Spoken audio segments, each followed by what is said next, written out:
Good morning, Michael. Good morning, Jenny White. Glad you're still here with us. Oof. Somewhat unscathed. Somewhat. Jesus loves me. This I know, for the Bible tells me so. And Julia says, praying for you and your neighbors again today. And I'm like, yeah, sadly. Yeah. Well, for what people don't know what we were talking about just before we got on here, you guys are in a fire warning now, and there's been more fires just kind of spark up out there. Yeah, we had so I haven't been sleeping, woke up at 2:00. Don't remember when I got back to sleep, but I did get back to sleep. The next thing I know, my neighbor Dan, who did lose his house, is calling me, and he's like, you guys are there, you're under an evacuation, you got to get out. And I looked at the phone and I was like, holy, I shot out of that. It's like, pooh.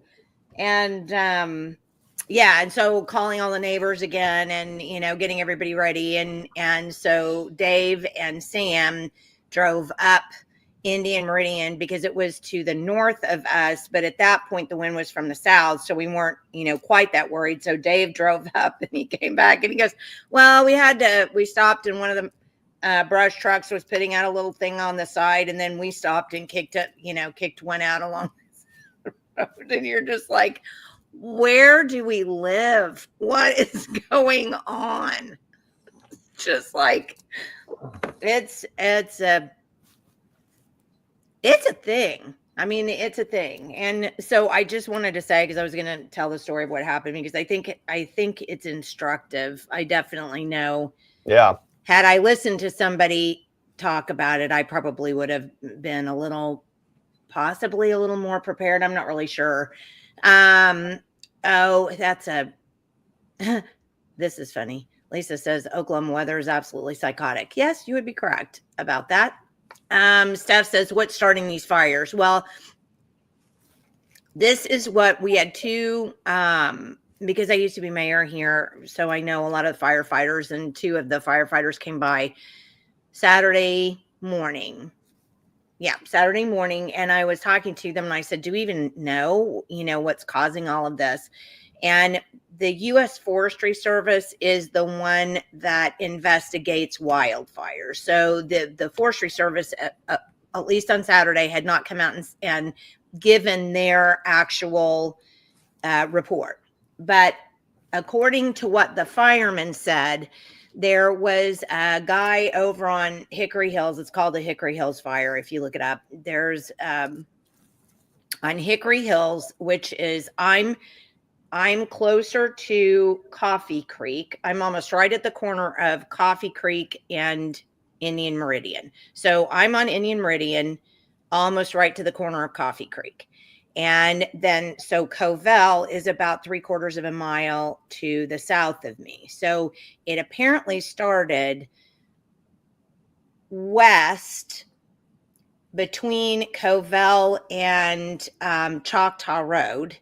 And there was a man who on last Wednesday, so a week ago, he started a burn pile, because if you don't remember, there was Wednesday was like a nothing day. I mean, You couldn't even feel a breeze.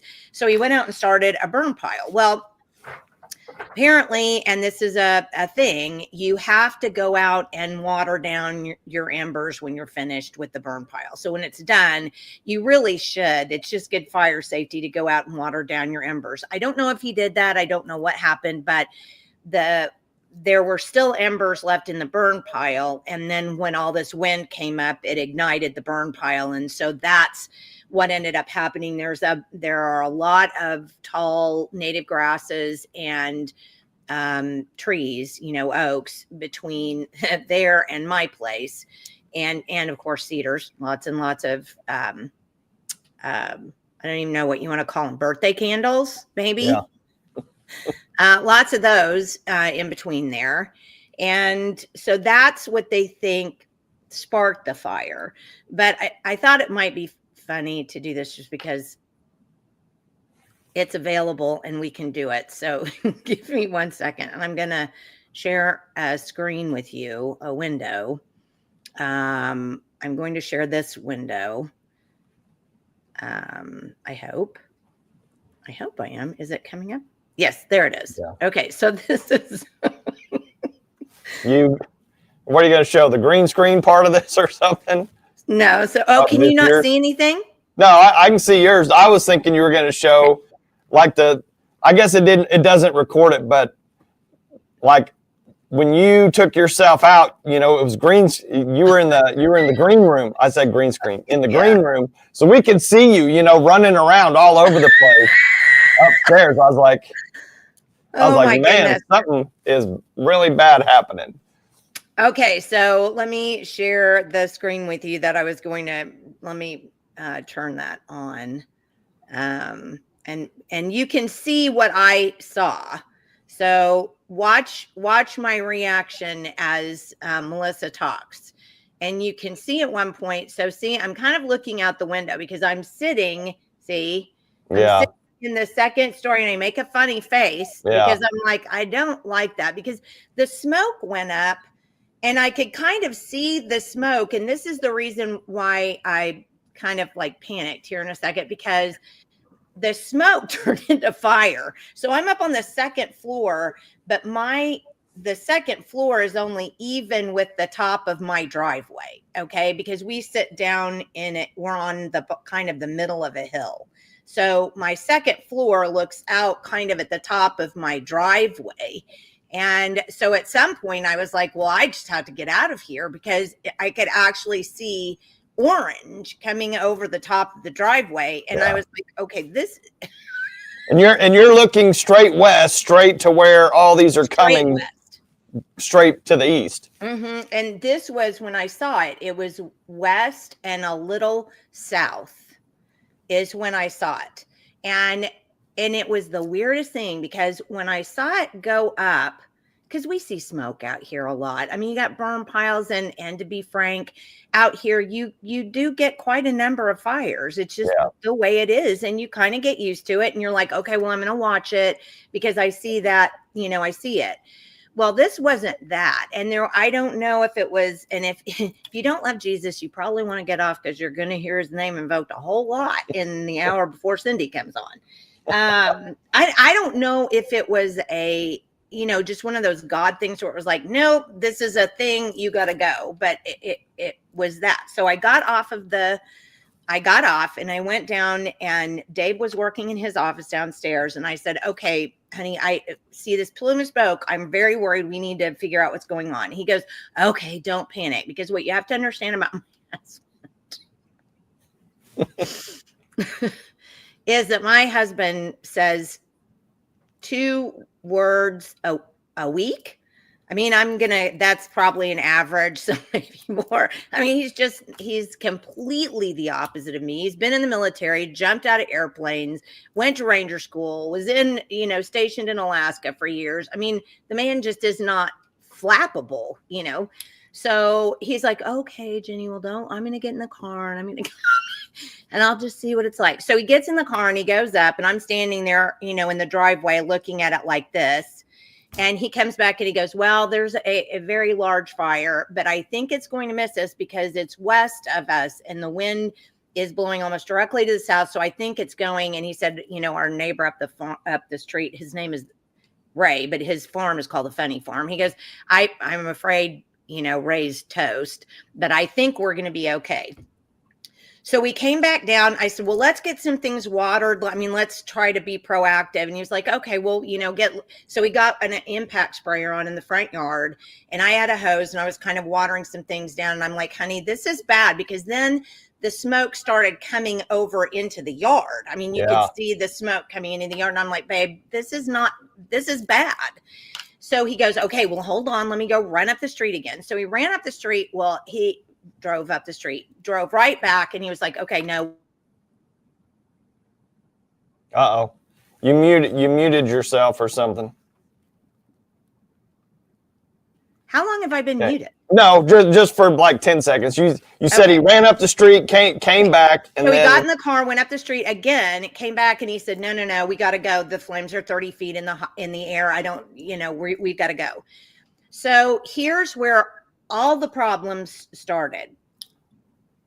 So we have 2 herds of sheep. We have a herd that is down in our east pasture. And by the way, that pasture is completely grazed to the ground. That's what sheep do. That's why there was a whole thing in the West where sheep and cattlemen fought. Sheep graze everything to the ground. So we love our sheep because they gave us no fuel for the fire. So that was one thing. But we hate our male. We have a male up here. His name is Spike, and he was partly bottle fed, and he's been aggressive. And he's about a 220-pound animal, 40-pound animal. And he's had butted us. And I mean, he can be very dangerous. But I was kind of panicked. I mean, it was the weirdest thing. I mean, we have there's a group of us ladies. We're older and we get together on Tuesday mornings. So all of our neighbors are friends. I mean, we're all friends. We get together on Tuesday morning for coffee. And when we got together yesterday morning, it was like therapeutic down dump of everything that's been going on. And it was weird because everybody basically said the same thing. Their brain just stopped functioning. I mean, it was like you could see the smoke, you could see the flames, you could see it all. And you were just like, your brain just kind of stops functioning. And so I said, okay, I think we've got to get him out of there because we've got to get the girls out of there and we've got to get him down to the east pasture because our two paddocks up here on the hill are right up next to the street, basically, right up next to Indian Meridian. And that's where obviously the fire was coming. So I said, okay, we got to get him out. Well, he was scared because by this time there was a whole bunch of smoke in the yard. You could actually smell it. He was scared. He's already aggressive anyway. So Dave was off doing, and that was the other thing that I probably should say right away. We never had an actual plan. So Dave was doing something, I was doing something, but we weren't necessarily coordinated and we weren't necessarily together a lot of the time. But were the kids out there at that time? No, nobody was out here but David and I. And then, well, I guess right before we let the sheep out, I called Nancy because I'm wandering down the roof and I'm going, I don't know what to do. This is coming over. I was like, okay, Nancy has been with me for every trauma I've ever had in my adult life. So I'm on the phone with Nancy. I'm like, Nancy, can you come up here? I don't think we're going to miss this. And she goes, I'll be right there. So she and her older son, Ben, get in the truck and they come down here. And so Nancy and so Ben was helping David do whatever they were doing. And Nancy and I were trying to get the sheep down to the east pasture. And Nancy was down far enough that there were no fires or anything where she was. Yes, no, Nancy is south of me by about 1.5 miles. So there was nothing down there. She was safer. I never would have called her. So she came up, and then so Nancy and I got distracted trying to get this stupid sheep down because if you don't know anything about sheep, people make fun like you're a sheeple if you don't follow the one, they just stand there like this. And it's like, oh my God. So we kept trying to get Spike down. I still am not sure if I've broken my wrist, but he got me once. And I put my hands up like this to stop him and it popped my wrist back. But we were getting them down. Now by this time, there's so much smoke in the yard, you can hardly see anything. And Nancy and I pushed the sheep as far as we could. Then we thought, well, we'll just end up going down toward the pasture. And I'm not even sure I know what we were doing at that point. You'd have to ask Nancy because so many of these things were happening and, you were just acting completely, just completely in the moment because, I mean, I never thought one time, I'm not kidding. I never thought one time about the animals in the house because I was so worried about that stupid sheep and trying to keep away from him. Then once we got him out and all of the other animals and where all the other animals were. And so Nancy and I are standing down in the pasture and I'm looking up and at the house and it's just, I mean, now there's just nothing but orange and these billowing clouds of ash and soot and everything, right over the house. And I'm like, I just realized I didn't have David. And I'm like, oh my God, Nancy, I don't have David. I got to go find him. So I ran back up the hill. Okay, wait, I'm missing something. That's what I'm saying. It was okay. No, I ran back up the hill. I couldn't see anything, and the wind was howling just like it was. So you could barely hear anything. You couldn't really see anything. And I'm yelling, David, David, David. And he goes, I'm right here again. How does that happen? He says, I'm right here. He was about, 20 feet in front of me. So I catch up to him. He goes, I got all the animals in the car. Ben and I got all the animals in the car. We've got to go. So here's what it looked like when he said this. And at this point, from like leaving the podcast, what were you outside? Maybe 10 minutes later? Is that how quickly this has already come up like this? This picture you're going to show? Yes. It was, that was the crazy thing. It was just moments. It happens so fast that you just don't even really have time to get your head around it. Okay, there's the window.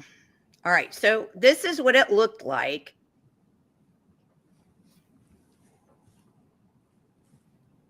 All right, this is what it looked like right before what I'm telling you. So this was Ben's dash cam. He was up at the house helping David get the animals in the car. So this is what Ben's dash cam saw. Yeah, that's pretty scary. Okay, so you can see how dark it gets. It just got so dark. And then now look, you can hardly see because of all of the smoke. It just came up so fast. And then now see on the right side, you can see the tree start to go up. And then by that time, Ben was like, I'm out. We've got to get out of here. And he took off. But so I came up and I accidentally found David and all of that. Now, hang on. Okay. Is your phone lost at this point? Oh, my phone's been lost for a long time. Okay. I must have lost it in the driveway, like right when Nancy got there. So when you were running around, your phone coincidentally fell out of your pocket. Fell out of my pocket into the driveway. So in the driveway, in case you can tell by the dash cam, it just went right down the driveway like it was coming to the house like a visitor. Yeah. Hey. So not only you couldn't see Dave, but I think when we were talking, you said the sound, it was so loud, you couldn't yell out and hear anybody also. No, it was nuts. So I found Dave. Dave goes, we've got to go. He grabs me. We run up. I take one car. He takes the other car. We drive. We have and this is another important thing to say before I say too much further. I was just about to cry watching. Oh, bless your heart. Yeah.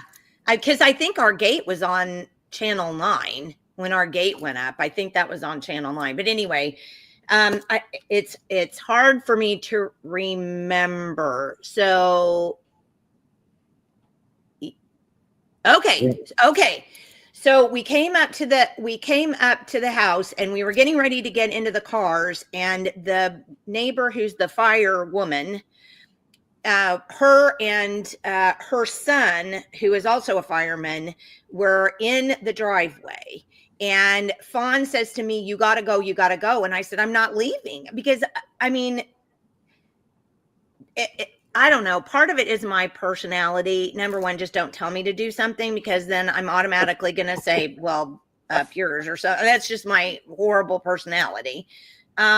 But then the other thing was, even though we didn't have a real plan when we started this out, we always knew that we can drive our cars down the side of our property out to the back of our pasture, our east pasture, where there's nothing out there but sheep.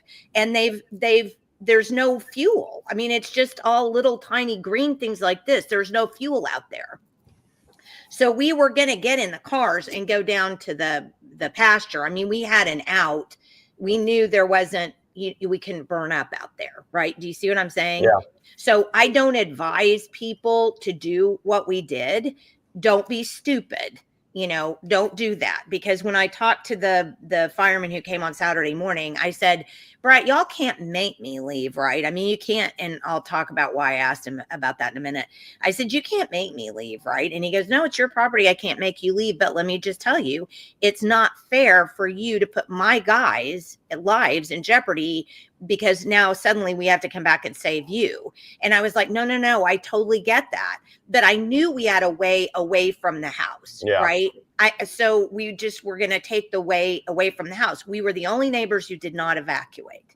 So everybody else was up at like Coffee Creek and Triple X, or they were over at Covell and Indian Meridian. But we were the only ones that did not evacuate. So we just took we saw the whole thing. We were in the whole thing. Okay. I think I missed a part. Because it's so hard to remember. Everything went so fast. It's hard to remember how, what exactly happened. But I think what ended up happening was we took the cars and we took them down to the pasture. And then Dave said, well, we've got to go get the sheep. So we ran back up. And so Dave was struggling, trying to put the spike into maybe the turkey pen or something, which I'm glad we didn't, because that part burned. And we were trying to get him in there. Well, before I caught up to him, Spike had like rammed David. I think he popped his ACL. He got him right in the knee. Dave goes, I heard this pop. It dropped me to the ground. And I'm sitting there going, he's going to come after me again. And I can't get back up. And he said, just out of the smoke, this guy comes and grabs Spike and starts carrying him off. And David was like, Jesus. Was like, but it was my neighbor's son, who is also a fireman, and he picked him up and moved him, and got him out. And then Dave got out, and then Fawn was like, you got to get out of here. And she said, go down to the pasture and put your air on recirculate and just wait until it's gone. And so we managed to all get together by that point. But if you haven't figured it out, there are like 6 times in there that if Jesus wasn't watching us, we would have been toast. I mean, how did I end up on the right side of the house to find where David was? It's a 50-50 shot, I give you, but I couldn't see anything. How did that happen? How did Ben be right up at the house with him to get all of those animals out of the house? I mean, it's just. And heck, your neighbor's son that got the ram away from Dave also. And he just appeared. He goes, and he says it's so funny. He's like, I just looked up and he appeared, and there he was. Had him in his. Was Nancy still with you at this point? Or Nancy was with the animals in the vehicles. So she was there. And then I came back up to see if we could, get him out of there. Because what happens is he got stuck, Dave threw him in the turkey pen, and then all the females and the babies were just hanging right there where he was. Yeah. You see what I'm saying? They weren't moving. And then we were going to lose all of them, if we couldn't get them out. And by the time we came back up, this was the craziest thing. By the time we came back up, you could feel the heat in your chest. I mean, and when you sucked in air, it was like hot air and cinders. And that's when I finally said, we have to leave him. We're going to die. We have to get out of here.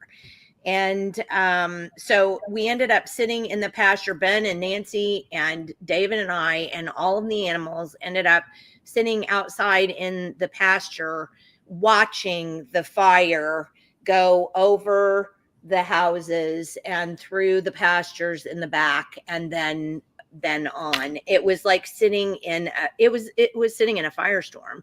And at one point I turned around to Nancy and I said, is this what hell is like? And she goes, well, guess what? We're never going to have to know. And I was like, well, that's a good point. I feel a lot better actually by you saying that. Because it was To accurately describe it, only a fireman or somebody else who's been in a fire, I think, could really understand it, because it's you can't see, you can't breathe, the heat is just scary in and of itself. I mean, and then the weird, your brain just goes, it's like, it must be the deer in the headlights thing, where the car's coming at you and you're just like, because everything kind of shuts down for a minute. Yeah. So that's why on my Facebook page, I've been posting all these things, because all I can think of is if we learned anything, it was all the crap we didn't know and how completely unprepared we were for any of this to happen. And here's something else I want to say. There has been a whole lot of speculation and about fires over the years. And I'm not going to say anything about any of those, but I'll tell you what I observed myself. This fire, for the most part, stayed on the ground. And David and I have talked about that a lot. And that's another weird thing. My husband, who averaged like 2 words a week. Wow. I think he's good until 2029 now. You just have to talk it out. It's the craziest thing. You have to get through it. But anyway, okay, so I got lost. Where was I? Fire stayed on the ground. Okay, the fire stayed on the ground. That was the weird thing. And so when David and I were talking about it, we think the wind was so high that it was literally kind of forcing it down, and it couldn't really get into something, to get up. Now it did you saw it take the cedar trees out, but the ones that we had cut up on our property, because we only cut up to about 3 to 4 feet, and the ones that were cut up, it just went right underneath them and went on. But the ones that we hadn't cut up, what happened was the embers would roll along the ground, and then they would get stuck in the debris that was caught underneath the branches of the low hanging tree. And then it would just smolder, but then it would smolder, and then poof, all of a sudden there would be this flame, and then poof, the whole rest of the tree would go. So that's why I feel like, one of my biggest things is you've got to get everything around your house trimmed up, get those things off the ground. If you don't get rid of them altogether, basically just get them off the ground, because so long as the embers aren't in the air, if they're staying to the ground, they'll just go right underneath it, and they won't get stuck in the debris that's underneath the branches that are hanging under the ground. And again, I'm talking about Jenni and David White. I'm not talking about everybody in the whole universe. I'm just talking about what we saw. So okay, so the fire comes down the hill, and David and I are both sitting there going, there's nothing there to go back to. I mean, you're in the east pasture, looking backwards? Looking backwards to the west, going, nothing there. We were just hoping that the sheep got out, and we had no idea where the damn chickens were. I mean, we just knew that we had the indoor animals, and they were safe where we were. So, well, real quick, from that dash cam video of Ben's, where you saw the tree maybe 50 or 100 yards away, the fire coming up around that tree, how much longer? I mean, were you guys in the east pasture within like a minute or two of that? Were you getting ready to leave? About a minute of that. Then we were starting to go down into the pasture. I will say one other thing: do not landscape with railroad ties. That's another thing that killed us. And I put this on my Facebook too. If you're going to put mulch in your flower beds, you better make sure that stuff is sopping wet, because that's where all the fire started. Oh, and so our neighbor won over at coffee yesterday. She was showing me pictures of her house, and this is the second time I've seen this. If you have a deck and you have that wood lattice around the deck, Don't do that. If you're afraid of something getting under there, put wire mesh, like welded wire mesh. But what would happen was that fire would go on the ground and the embers would spew out ahead of it. And any place it found something to get into, it would stop. So like a fence line, where debris was packed up, all the fence lines just, because that's where all the debris was packed up. So it would roll down and it would stop where that was. Then it would come up, then it would shoot off some more embers, which would then go roll on down. Do you see how it worked? So it just rolled up, and before we took the animals down, when we had seen our neighbor, she said, Edmund has water on the house right now, is what I remember her saying. So apparently Edmund came down the driveway and put the fire hose on everything. And I'd already been watering some of it down. And I think that was, I think that was almost probably the thing that saved the house. I think that might have been what saved the house, but let me go on. So anyway, we're sitting there in the pasture, just kind of watching the fire go by. And then finally we were like, okay, we need to go back up. I mean, it looks like it's come down. We need to go back up and see what's going on. So we all drove up. And the first thing that we saw was the barn was catching on fire because there was we had hay out for the animals all winter. And so it had gotten blown. It blew around 3 big cedar trees, which were untouched, around that and into the hay pile, and was starting the barn on fire. So Dave got out and, hosed everything down, because that was another good thing we had, was that several years ago, because we only have one well on the property, and several years ago I had just bugged him stupid, and I'm like, we really can't keep dragging a hose all around this property. We really need spigots at the different places where we have paddocks.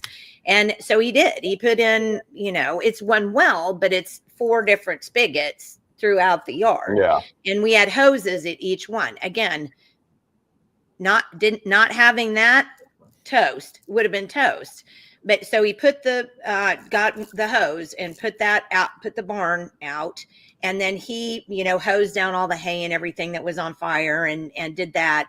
And then came back up to the house. And then once we got back up to the house, oh my word, it was like everything was on fire. I mean, the woods were on fire. All of the railroad ties were on fire. Everything was on fire.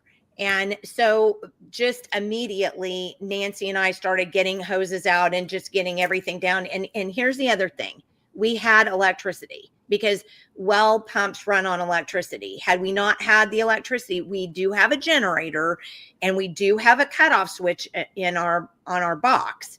And we were prepared, to have put the generator was, we'd done all what that we needed to do for maintenance for winter in case we lost power.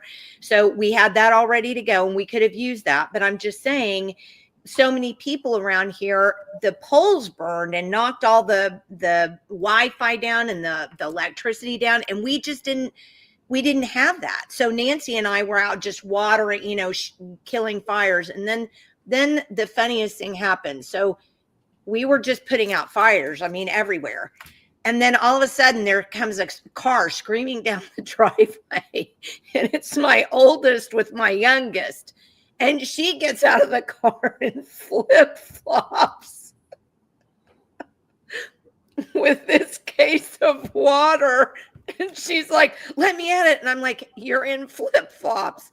So we got her some shoes, and she just took off. It was the weirdest thing. Then the next one down the driveway was our youngest daughter. And then the next one down the driveway was our oldest son. And they just all came down the driveway. And the next thing I knew, everybody was just all over the farm putting out fires. Yeah. And so we fought the fires from the time we got back up, which I want to say was probably 2:30. So we were fighting fires on the place from 2:30 to about 7:30 8:30, and then we thought we had them all out, and we stopped and had some dinner, and then walked back out, and it was dark, and we found that there was a tree had become a Roman candle in the neighbors. And that's the thing that you really had to watch, was the fire creeping on the ground was good in so many respects, in that, it didn't get up into the trees, because if it had gotten up into the trees, I think it would have been a lot worse of an issue. So it didn't do that. It pretty much primarily stuck to the ground. And like David said, he thinks it's just because the wind just wasn't letting it get, high enough. It kept kind of just pushing it down, but it would get into these like dead trees, which is another reason you got to go around your property and get rid of dead trees. That's because what happens is the fire gets up to them, burns underneath them, then starts burning on the inside. And then once it starts burning on the inside, then, that's what fire does. It just goes straight up. And it was creating this one big tree. I mean, I think its DBH was, I don't know, like 2 feet maybe. So, I mean, it was a big tree, and it was dead and hollow. And so the flames were just kind of going up. And what would happen is they would just shoot out the top like it was a Roman candle, and then ignite anything that hadn't been ignited before. And so, oh my gosh, we had all kinds of things that we were trying to do. Oh, and I learned a lesson. You can't drag rubber hoses over hot coals, because I ruined a couple of hoses like that accidentally. We learned to string them in the tree branches and the stuff that was still left above the coals. And then, so we learned that. I learned that coals go right through rubber soles. I learned a whole heck of a lot of things, but I've been talking for like 40 minutes. And if somebody's got questions about, anything, then I'm happy to answer it. But I will say this.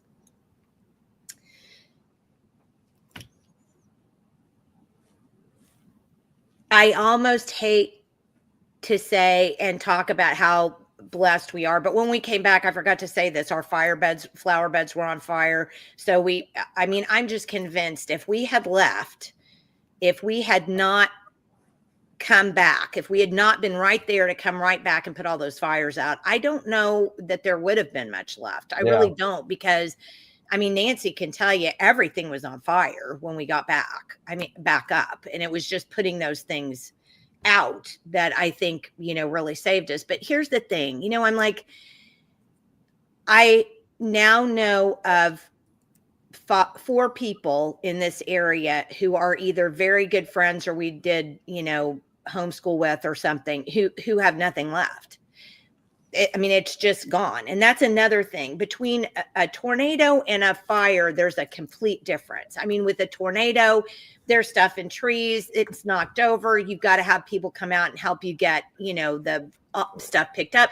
It's not like that in a fire. In a fire, everything just goes away. Yeah. You're rebuilding is all you can do after a fire. Like, it just took all of the stuff up at the top, all of the wood up at the top, the trees, the gate, everything was gone up at the top. It's just gone.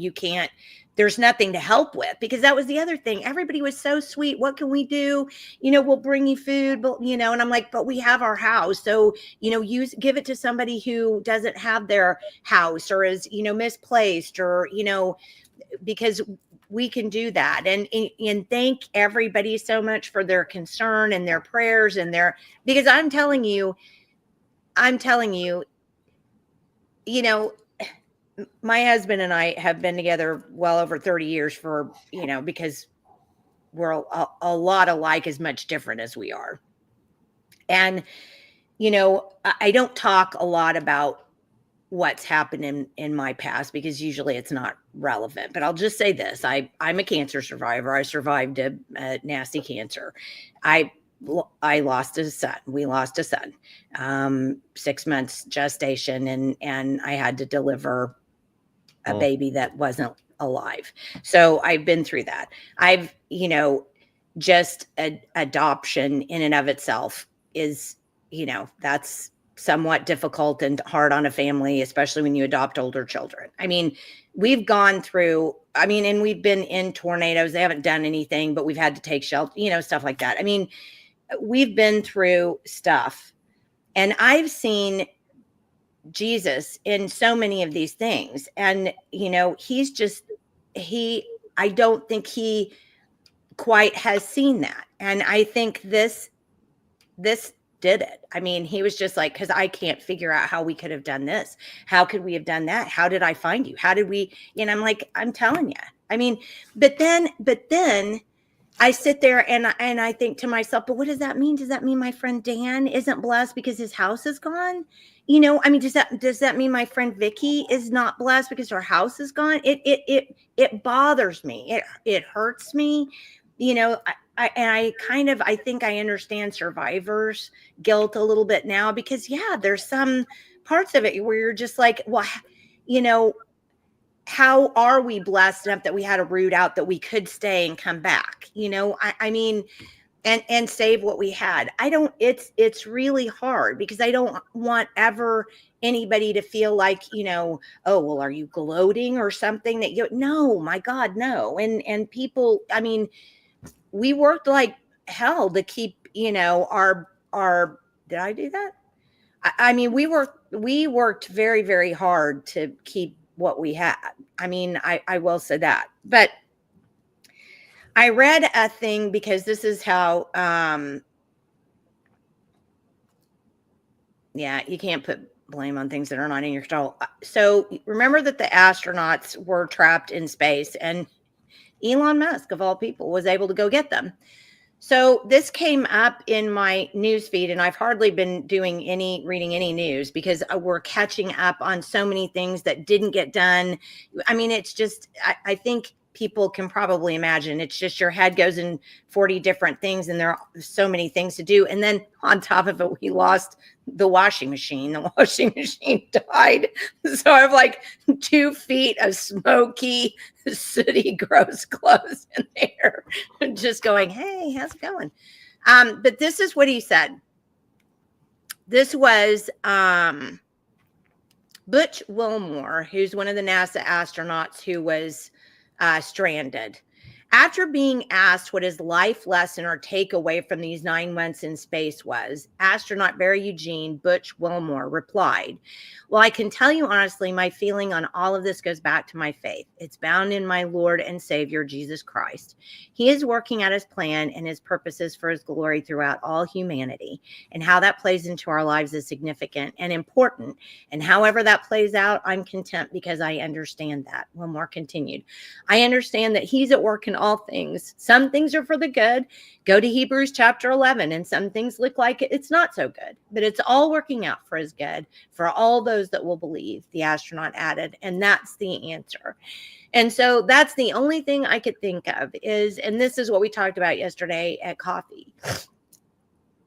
I mean, so many of us do still have our homes, and, our best friends don't.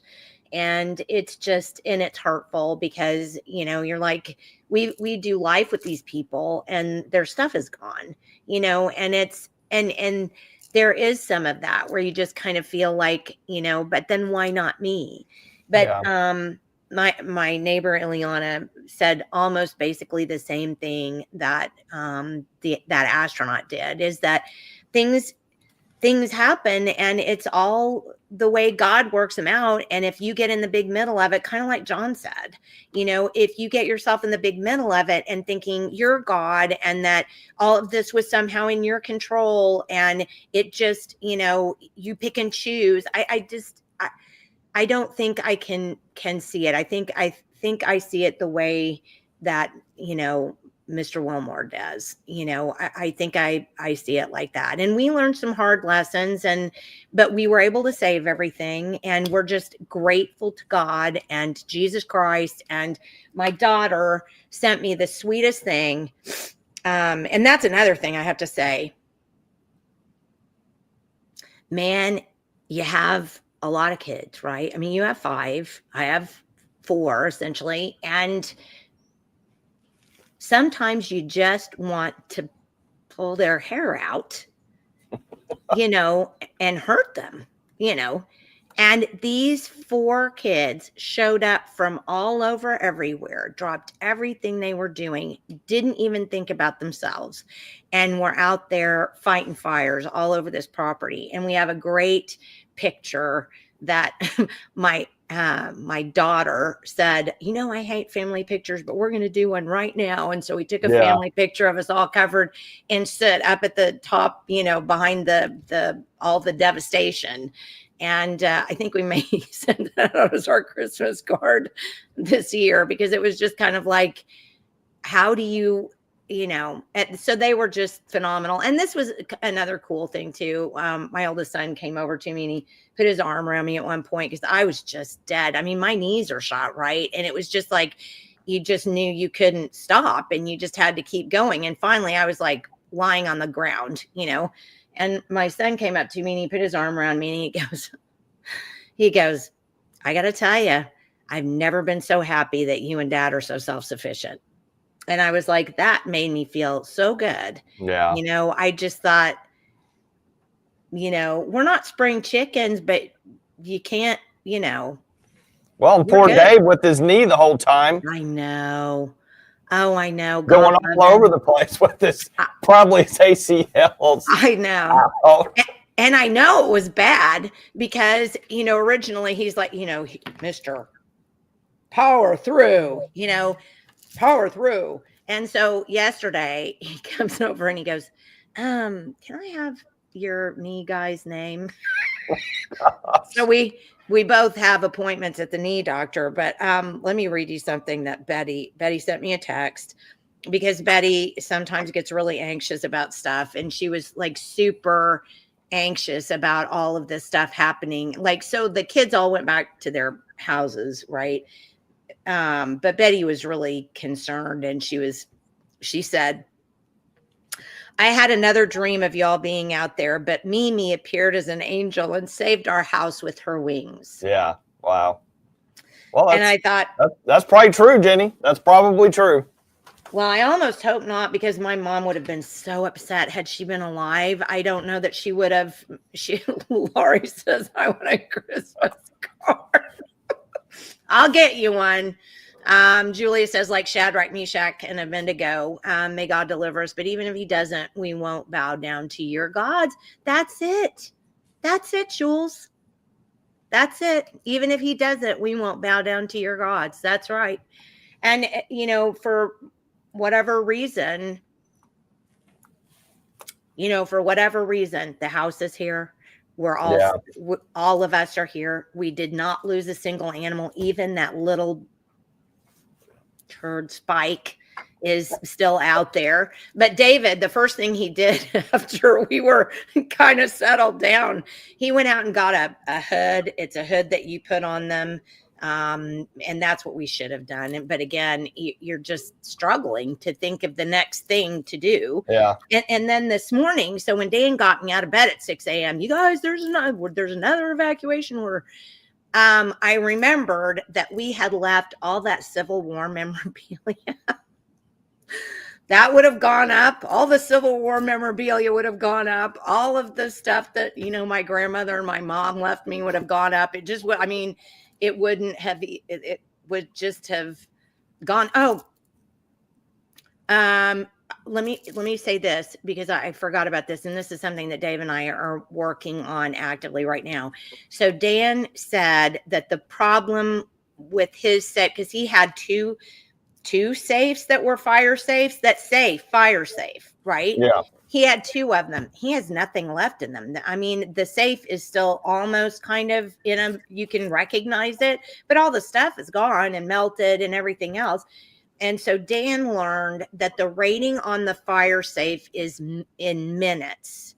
So you have to, I didn't realize that, and neither did David. So we're planning on a way now to relocate some of these things to get them away from the house in another place. So we're working on that. But you guys do have to really think about that. If you have a safe and you think, oh, I'm all good, it's a fire safe. Okay, but just check the minute rating, because that's what's going to tell you if you're going to survive. Because I think Dan's was actively on fire for 40 minutes, almost an hour. If it's not rated for an hour, then you're not going to have anything in that fire safe. Yeah. So, that's something to really think about. Well, we probably need to tell her, because I've seen a lot of people come on and off. And for anyone that's on that wasn't with us at the first of the show, Cindy's going to come on at 10 o'clock.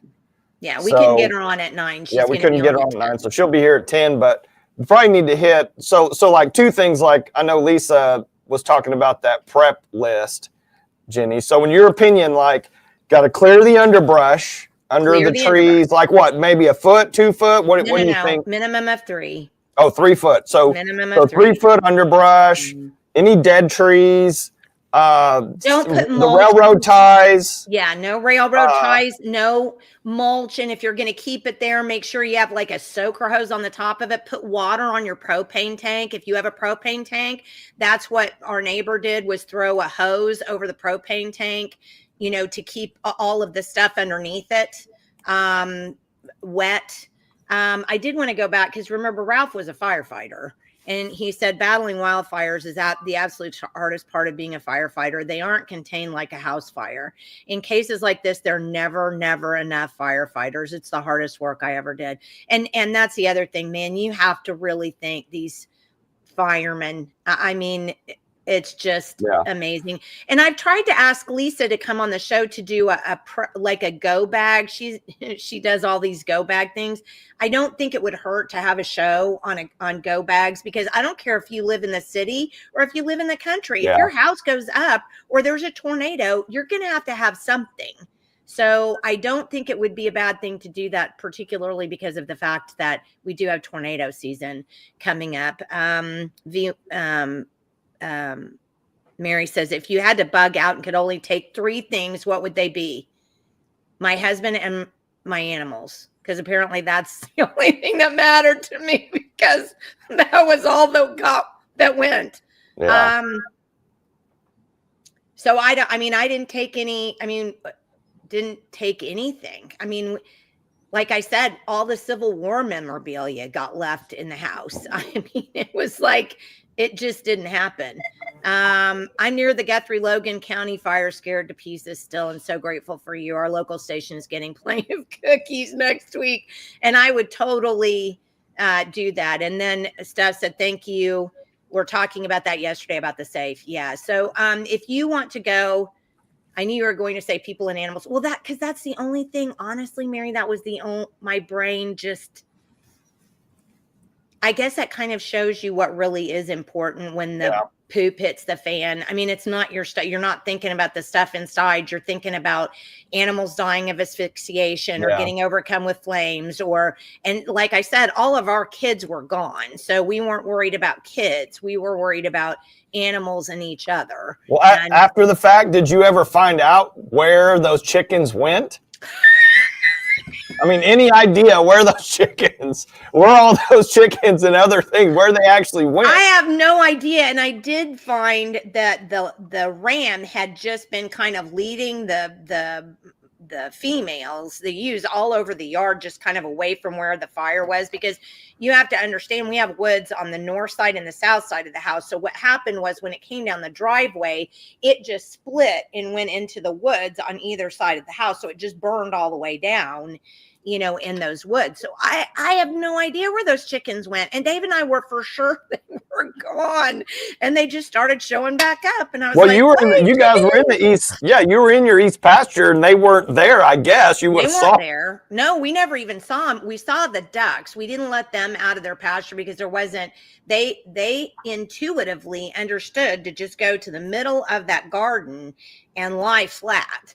And there wasn't anything around there. I wasn't even sort of worried about anything burning up over there. They were fine. They just kind of intuitively went there, and then they were lying flat on the ground when we drove back up, and were fine. So I'm telling you, that's the weirdest thing, is the fact that these animals, I mean, they do kind of intuitively know, except if you have a bad animal, like we do. And the other thing I did was I shot him with the hose, and I keep shooting him with the hose just randomly because I'm trying to make him scared of me now at this point, because I just need him. If I let him out, I need him to be scared of me and run. That's what I need. Just I'll chase you, you run. Julie said, and your driver's license and a bra, glasses, and teeth. I did have my purse in my car, so I just leave it there because we have a gate, and the dogs are going to get you before you get to my purse. So I don't think about that. Consider keeping copies of your most important documents, photos at a friend or relative's house. Keep copies in your car as well. One less thing to worry about if you need to skedaddle fast. That's a really good idea too. That's what I'm saying, Lisa. I'd love for you to come on and talk about Denise said follow the chickens. Yeah, I mean, because that's true. And I don't want to. I don't see Cindy on yet. And as soon as Cindy gets on, I'm shutting up. Well, did you want to talk at all about the evacuation? Just the overall, should you have to be evacuated? Should you have to follow? Yeah, I will tell you that, or do that another time. Well, I can tell you this in 3 minutes. And again, I don't see her yet. Do not stay if you can't get out. Do not do it. Do not. You're risking your lives. You're risking firefighters who have to come get you.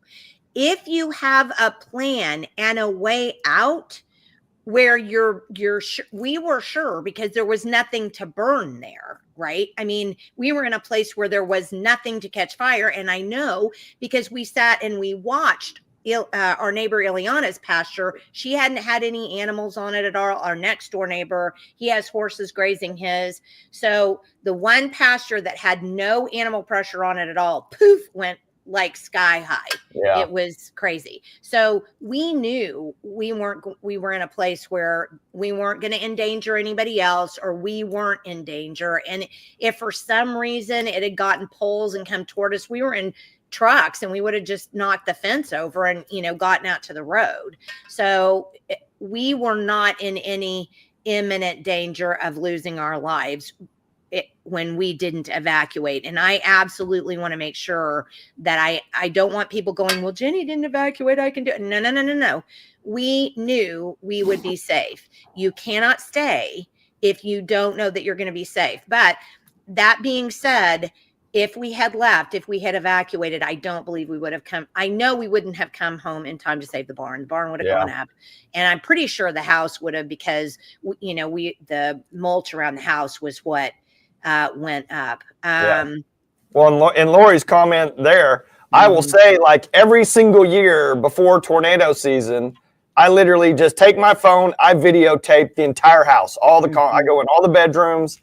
I just do like a 360 in all the bedrooms, in the garage. Get all my tools, get all my stuff, everything we have everywhere. That's a fantastic. I'm glad Lori said that, because that was a fantastic idea. Yeah, I mean, it absolutely is. And I did that when we had a fire recently, and I just need to do it again. And then, but again, I don't think I can put it in the safe. Oh, your son was in Stillwater. Yeah.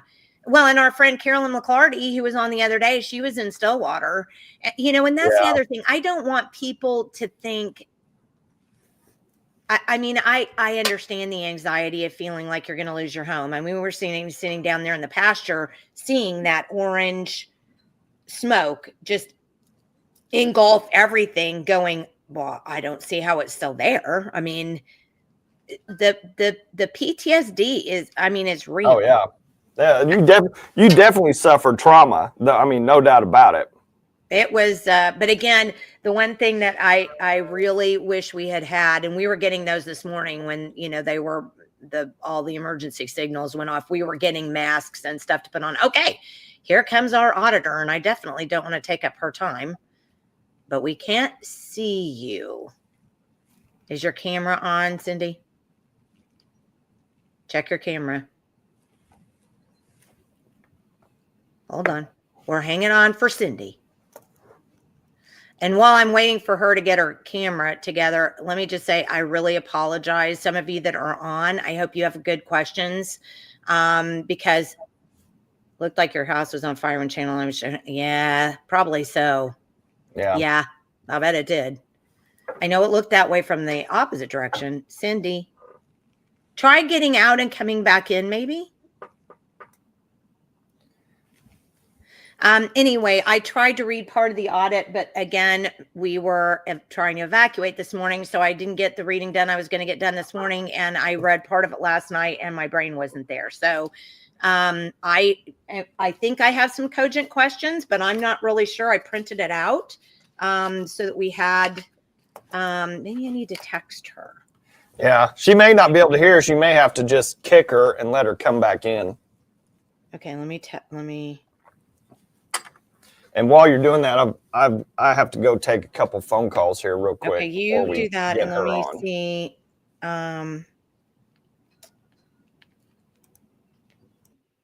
Okay, hold on, everybody. Hang on.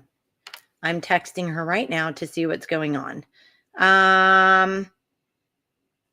Oh, Laurie, yes, you do have one, and we'll don't make sure you ask that question, please. Okay, we can't see you.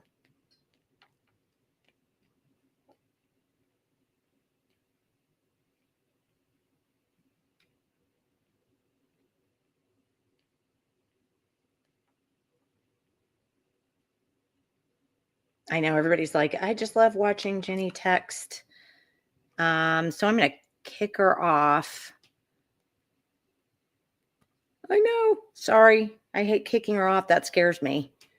I'm going to put this up while we're waiting, just so that people who tune in will know that this is happening. We just have to get her to get this to work.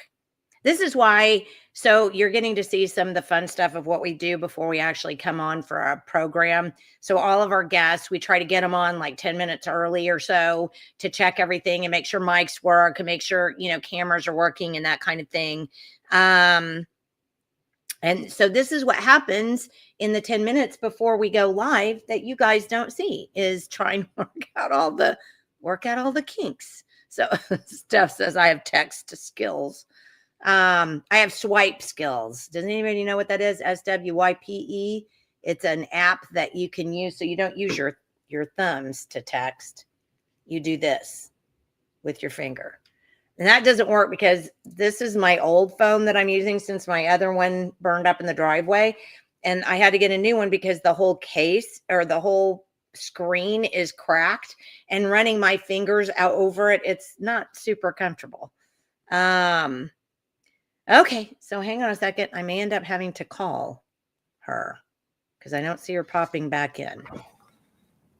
I can hear you, Michael. Yeah, well, I was just unmuting my mic. You may have to tell her to, since this is probably the first time she's on this website, on our StreamYard, you have to allow it access to your microphone and camera. Maybe she didn't click that box or so. Oh, there she is. There she is. There she is. Okay, praise the Lord for the day. All right. Good morning, Cindy. Are you ready? Okay, there she is. Good morning, State Auditor and Inspector. How are you today? I am good. I didn't think we were going to get that done. We have to worry about security here on the computers at work. And so they were trying to fix that. I see now. Okay, that does make a lot of sense, actually. It makes perfect sense. So what do you want to do to get started? How do you want to get started? We all have, Julia says, good morning, Cindy. Everybody's excited to have you on. We've got a nice audience, so nice live audience. So how would you like to start? Well, what do you want to talk about? Well, you want to start with the TPS audit because it was pretty interesting audit. Yes, so that was a very interesting audit. Now, remember, the governor is the one who requested that audit, or I would not have had the authority to conduct that audit. So the governor gave us 3 directives on that audit. One was to look into the alleged misconduct of Devin Fletcher, who at that time it was believed had misappropriated funds.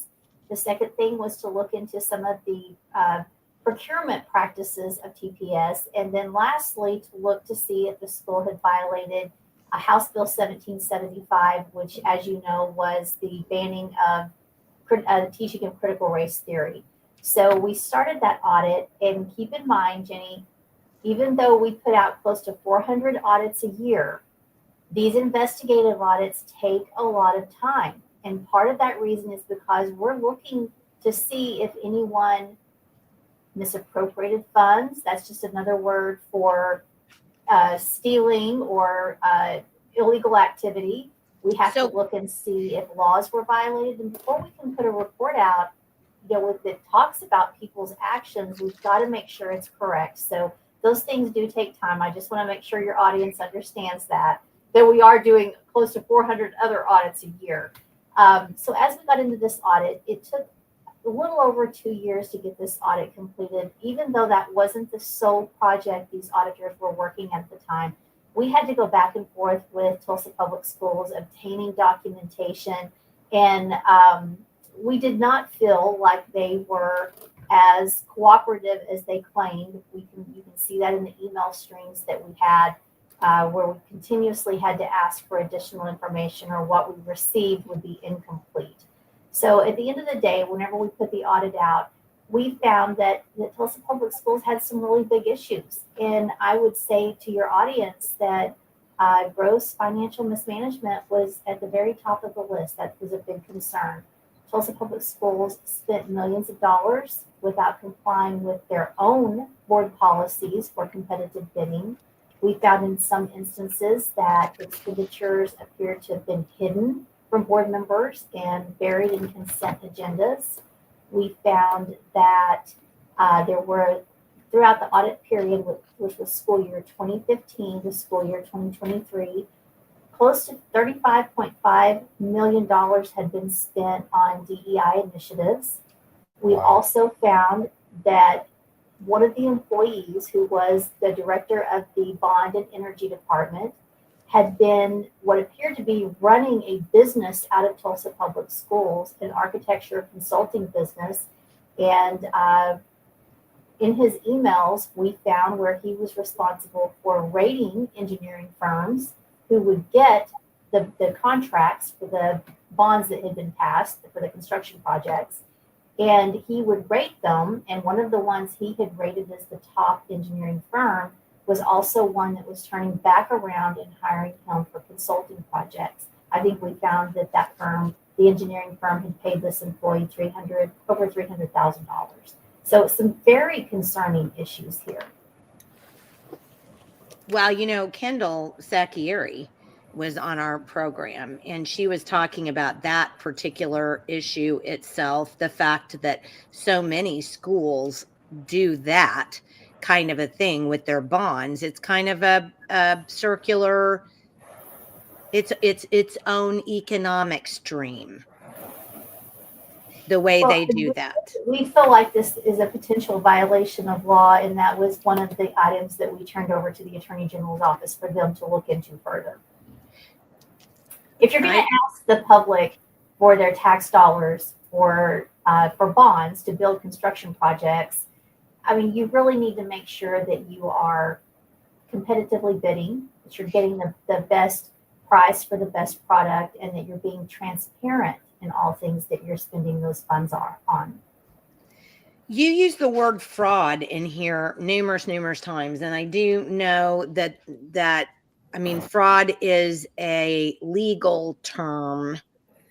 And so in terms of fraud, what was fraudulent with TPS? What was the actual fraud?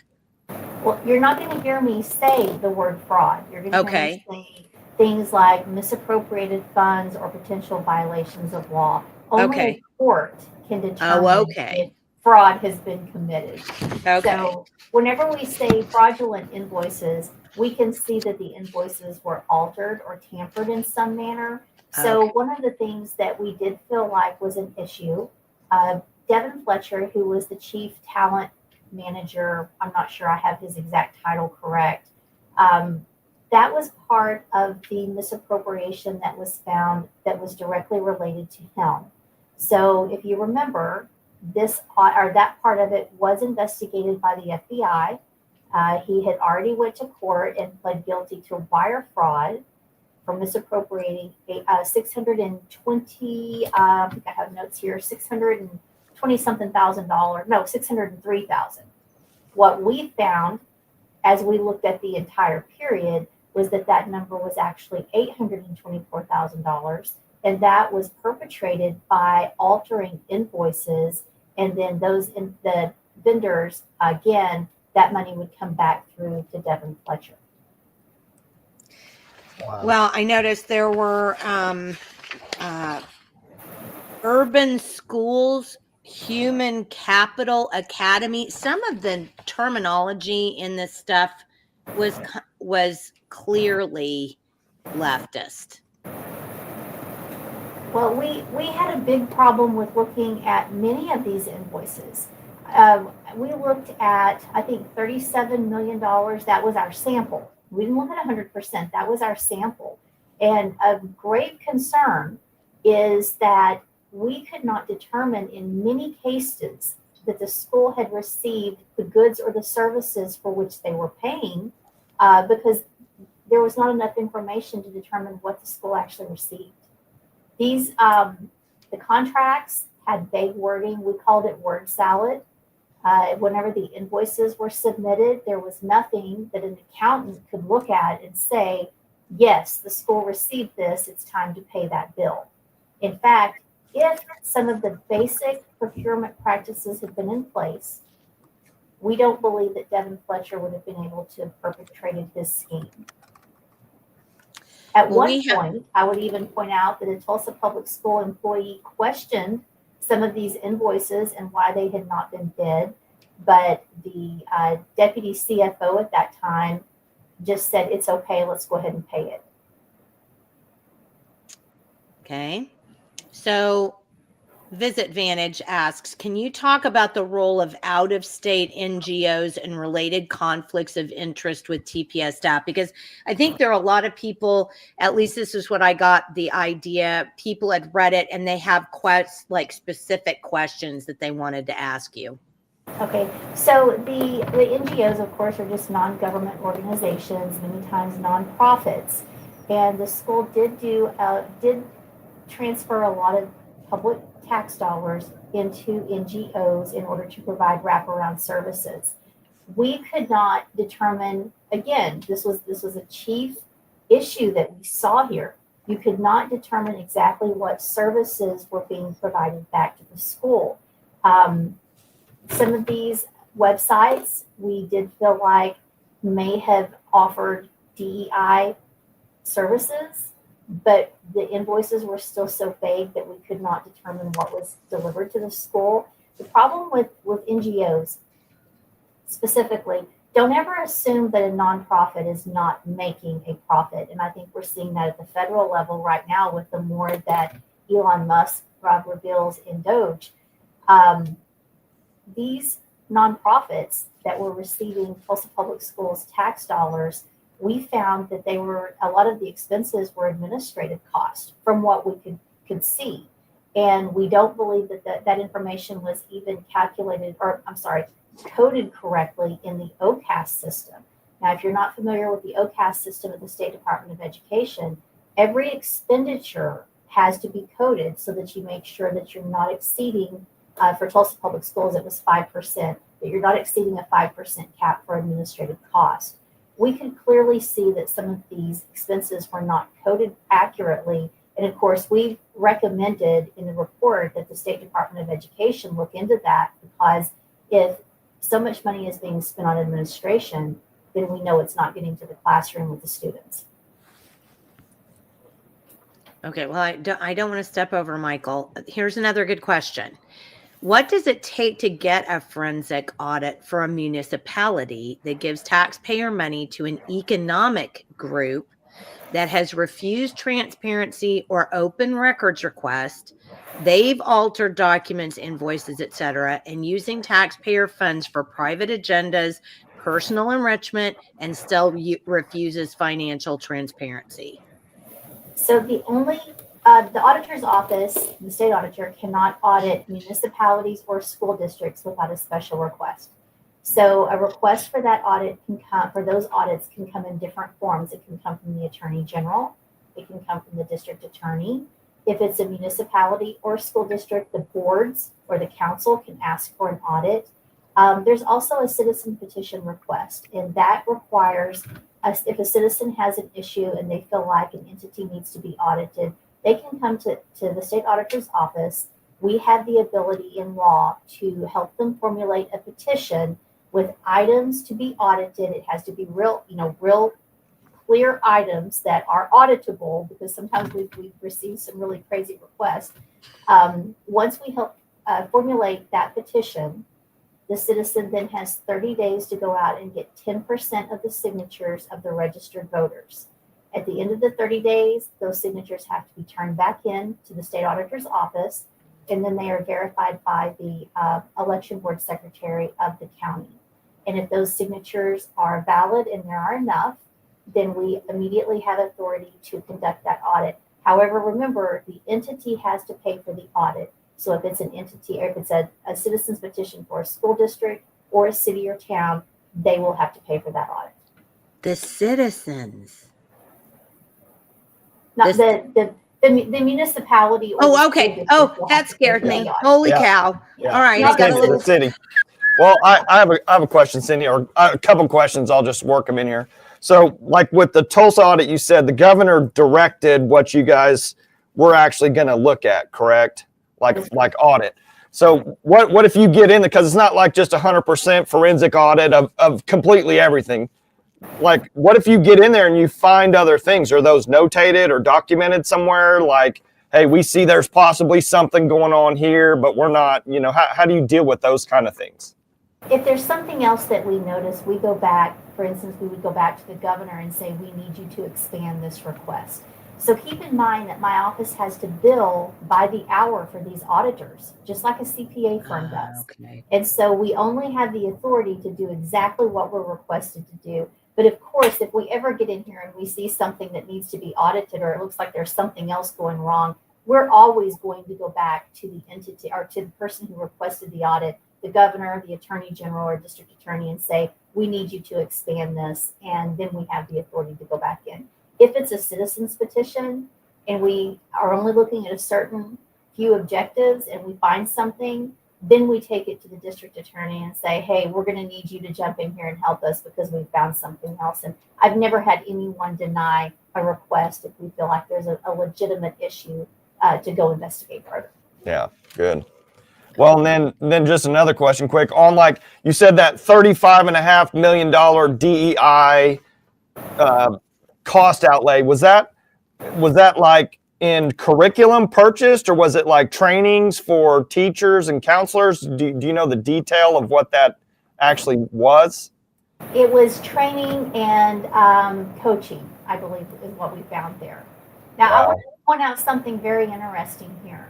So in the governor's request, the third and last request he gave us for this audit, we were to look into any potential violations of House Bill 1775 that involved the teaching of critical race theory.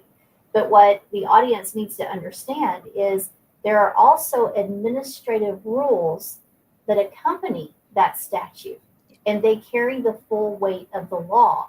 And in those administrative rules, it went a little bit further and said, if you are, that it prohibited DEI plans that incorporated certain aspects of critical race theory. So that's where we had to look at both the statute and the administrative rules for both CRT and DEI. And I think there's been some confusion as to why we were looking at the DEI aspect. But again, that was listed in the administrative rules and did carry the full weight of the law. So the $35.5 million that we found, I want to make sure everyone understands we were very careful and conservative in getting to that number. We found other things that may have been DEI, but we made sure that the only amount that was reported was what we could absolutely 100% say was related to a DEI expenditure. Yeah. Well, and just to kind of put it in perspective, that $35.5 million number, was that a single calendar year spent at the school, or was that a time period of 10 years, or what was that? That was the audit period, which was school year 2015 through school year 2023. Wow. Well, one of the things that I was when I was going through the audit this morning, my download, one of the things that's just really seems to be, and Michael and I have talked about this on the show before, one of the things that really seems to be pernicious, I'm going to use the word pernicious, about the way school boards function. Stephanie Piaster, an interior design consultant for the bond department, received $639,534 for her services between 2015 and 2023. It's these individual people that provide these odd things that have nothing to do with children learning anything that keep getting paid out of these funds that are taxpayer funds for students to learn. I mean, how do we drill down to that and figure out a way to get schools to quit spending on that? I mean, well, Jenni, that's a good question. So there's a lot to unpack there. First of all, you've got to remember it's local control. Yeah. The school board can restrict as much as they choose if the school board is interested in making sure that the tax dollars really get to the students in the classroom. One thing that we found with Tulsa Public Schools, even though they had a competitive bidding policy in place, the administrators would sometimes make expenditures just below the $50,000 threshold, meaning that it didn't have to go before the board before the contract was signed. And then whenever the expenditures came in to be paid, they were in a consent agenda. And if board members didn't take the time to really look through those expenditures in question, it flew under the radar. Yeah. So this interior design contract, we found that the purchase order and the change orders were not handled properly. There was some, for lack of a better word, manipulating of the purchase orders and the change orders such that some of these expenditures ended up in the consent agenda rather than being fully put in front of board members to explain that the contract had been expanded. So, again, well, and here's what you said. TPS frequently acted outside their policy, often bypassing approved procurement processes to increase purchase order dollar amounts.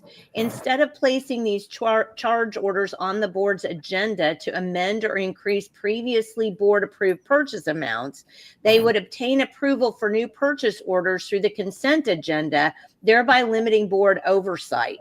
In some instances, this process resulted in payments being issued on purchase orders with insufficient encumbrance amounts, meaning that they hadn't set aside enough money for that purchase order to even use the purchase order, and then they did it anyway. So in other words, they just flat lied to the board.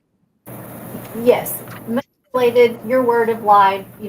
Either way, it was hidden from the board, and it shouldn't have been. Because if this had been placed in front of the board, they would have realized that this purchase order had been increased without their approval. So those are ways that administrative staff can get around not putting things clearly in front of a board member. And if board members aren't really paying attention to these expenditures, it can be easy to hide things from them.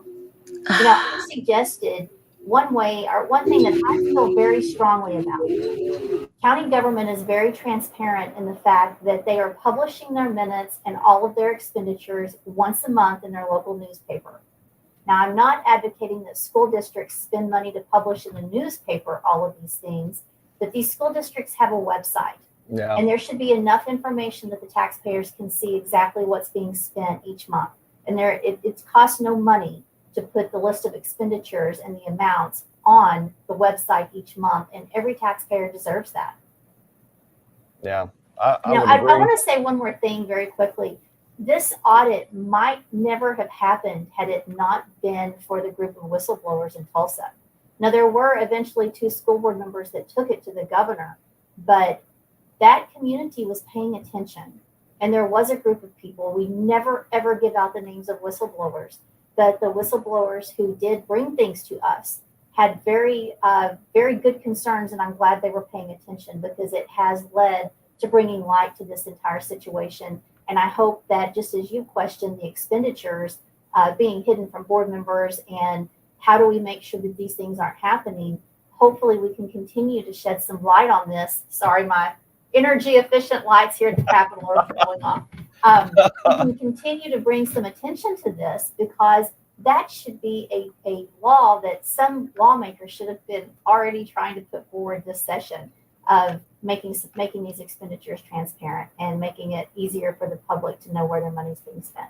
But I do want to really commend those whistleblowers for the job they do. Well, that's kind of in that same vein. That's the next thing I was going to ask you isn't there a kind of along the line somewhere, if you have a bad admin that's kind of, overriding things, isn't there still a duty to report, like someone that's just doing regular accounting or, sees an anomaly or something?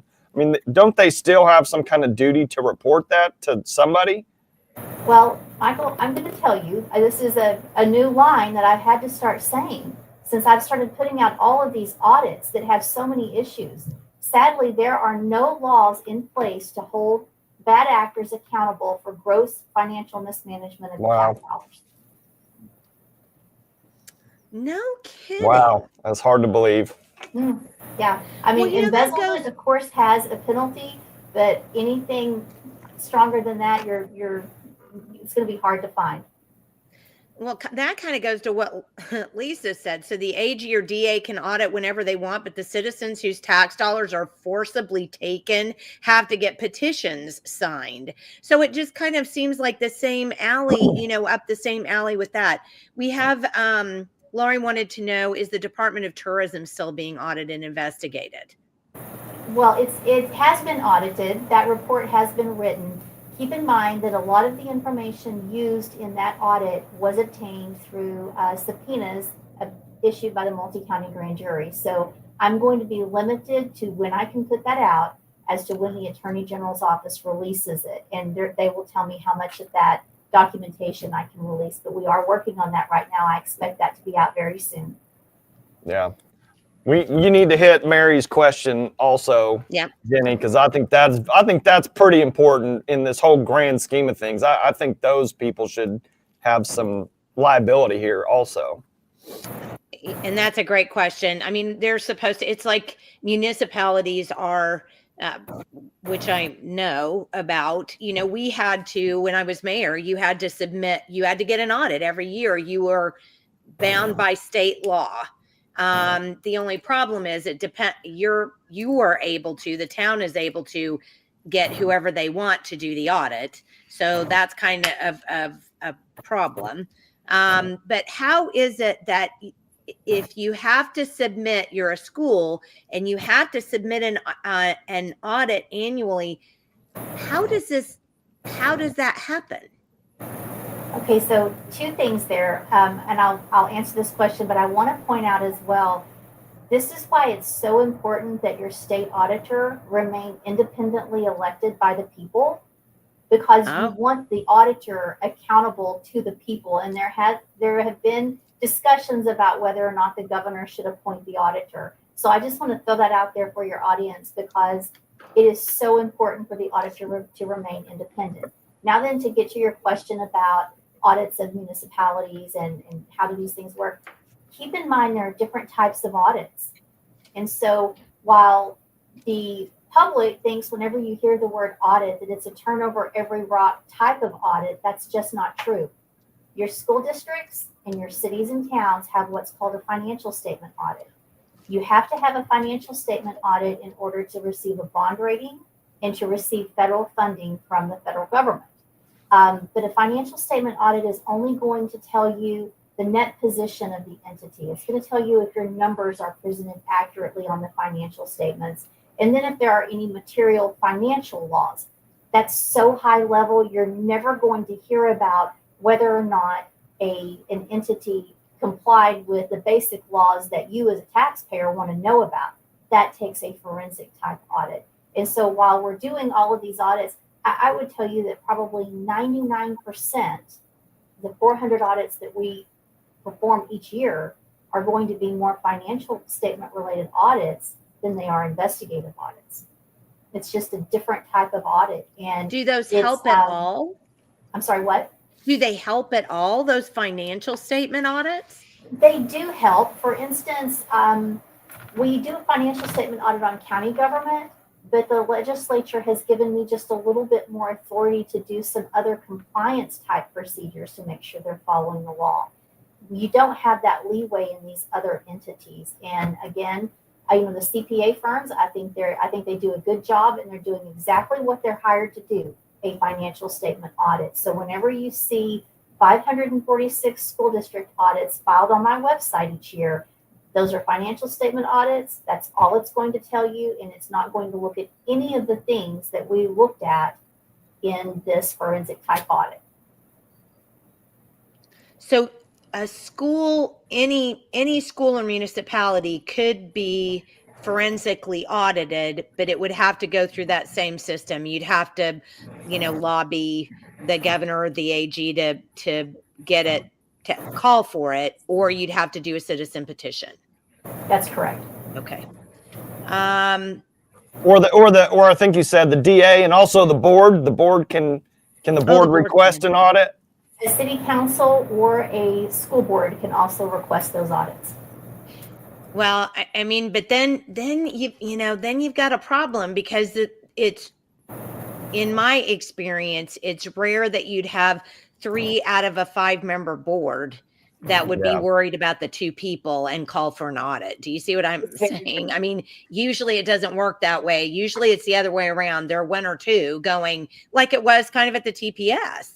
A couple of them say, no, this isn't right. We need to do something about it. And everybody going, well, I vote no, to get a forensic audit. So, and somebody said something a second ago. Oh, yeah. Lori said citizens are scared to say anything. And I think that's another thing too, because then, like John says, you're labeled a troublemaker, and people, agreeing in the comments that that's kind of what ends up happening, is that you get labeled as a troublemaker. But then again, these girls and the other whistleblowers at TPS, man, they stood their ground and got that done. And I don't want to put, that was important. People need to understand that they can do what these people did. Yes. Listen, it's not easy being the auditor. Every time I put out a new message, it's shoot the messenger, not deal with the message. It's not easy being an auditor. It's not easy calling those things out. It's hard living in the community and being the one to stand up. But I mean, guys, at the end of the day, you're either going to take control of your government and make sure it's responsive to the citizens, or you're going to let government run amok. And that's what we see at the federal level. Yeah. Well, so can I ask you a political question? This is just so I'm veering off of that for now. So there was a comment, and I have to tell you, I don't even, like I said, my brain is so scrambled right now. I'm trying to remember what my kids' names are, but somebody said something that really upset me. And they said, and it was about the TPS audit, and it was, well, Cindy's just doing this because she's running for another office. And it really made me aggravated, because I've known you as a person, not just as the auditor. And I mean, I can assure everybody that's not the Cindy I know. So that's a big fat, that's completely wrong. But it irritated me so much. And it just seems like right now, especially, it's kind of walking a tightrope, because people are going to say something about you that isn't true just because you're running for another office. And that's part of having your name out here and being a public figure. But you know what really helps me sleep well at night? They can log those complaints all they want, but I sure haven't seen them pointing out a line in that audit report that's incorrect. So until they want to talk about the real facts of the matter and say, I don't understand this. And by the way, my door is always open. I've said this even whenever I put out the Epic Charter Schools audit that was so hard for people to understand. My door is open. If you want to come see the facts, I'll pull the work papers up. We've got lots of documentation. I would love to explain it to you. But Jenni, I do believe that some of that confusion is coming from it, because I heard something along those lines as well. There was even a newspaper that printed an editorial that complained about the DEI part. Mm-hmm.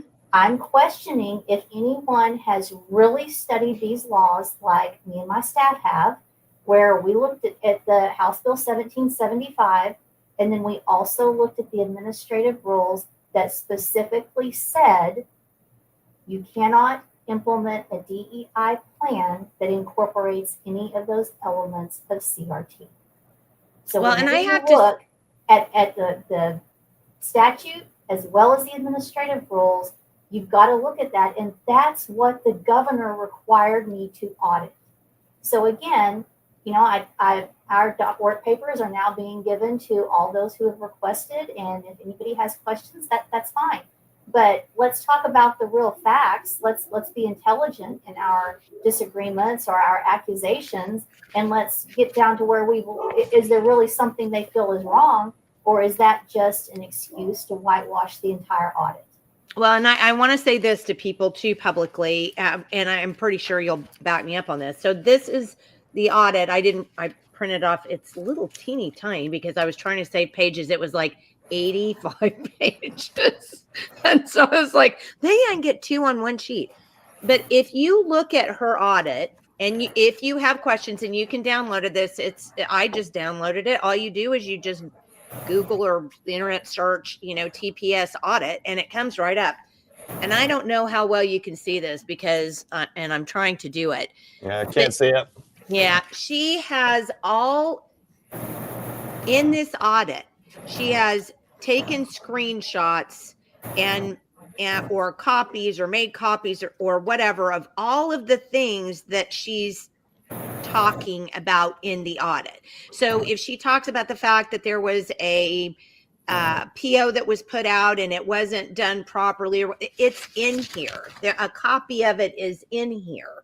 So I guess that's the thing is I find that myself that a lot of people like to complain about things and then they don't do the research for themselves, which for them is minimal. It's just to use their piggies and type in Tulsa Public Schools, Epic, charter schools, audit, whatever it is, and it pops up. Read that before you say anything, or because that answers so many of the concerns, because her audits are unbelievably painstakingly specific. And you would know that if you didn't read it for yourself. But I have to say, Cindy, that's what I did in college was research and write. These are so well researched and so well written and so well published and so well presented. I don't know how you could get people who would make comments, because you'd go over and above, in my opinion, to make these things. I pulled that audit up, Jenny. So if you want me to put any specific page on the screen, I can. No, I don't know that you have to, but I think, again, I would tell people to do that. Yeah. Because it's incredible. I'm telling you. So Mary has another question as well. The footnotes are really important in that audit report for you to get to the sources of information. But this is a good chance for me to really brag on the team I have in the auditor's office. There are a bunch of CPAs and fraud examiners here, and they could go to the out to the private side and make so much more money, but they believe in the mission of this office, and they do a tremendous job for the taxpayer. And all of that wouldn't come together without that wonderful staff that works here at the state auditor's office. Well, and they absolutely do a great job. So Mary said at TPS, an ongoing dysfunctional financial structure included the TPS that's a good one.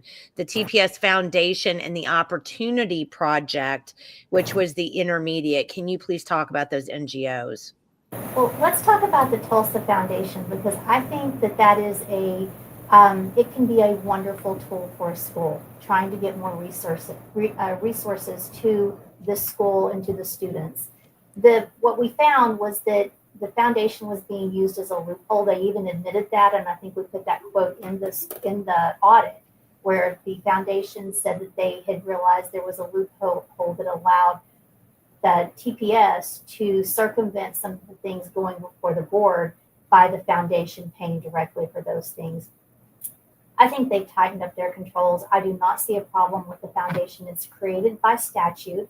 It's supposed to support the operations of the school. And now that this audit's come to light, I think they are really tightening up their controls to make sure that they are meeting their mission. But whenever we talk about the Opportunity Project, that is a nonprofit. That's an NGO on the other side. It's not created by statute that TPS is using. There's nothing illegal in that structure. I do think it is, I think it's very important to note that I think the lady's name is Caroline Couch or Crouch. She's the spokesman for TPS now, an employee at TPS, used to be the executive director at the Opportunity Project. So whenever you look at all of these different individuals and NGOs and this structure, I think it raises a lot of questions about how money is being transferred back and forth. The Opportunity Project was providing wraparound services to the school. And again, sometimes it was very hard for us to understand exactly what TPS was paying them for because of vague contracts and vague invoices. And that's another one that we had concerns about, the administrative costs that, again, weren't accurately coded in the OCAS system, reporting back to the State Department of Education, making sure the school as a whole did not overspend their administrative expenses more than 5%.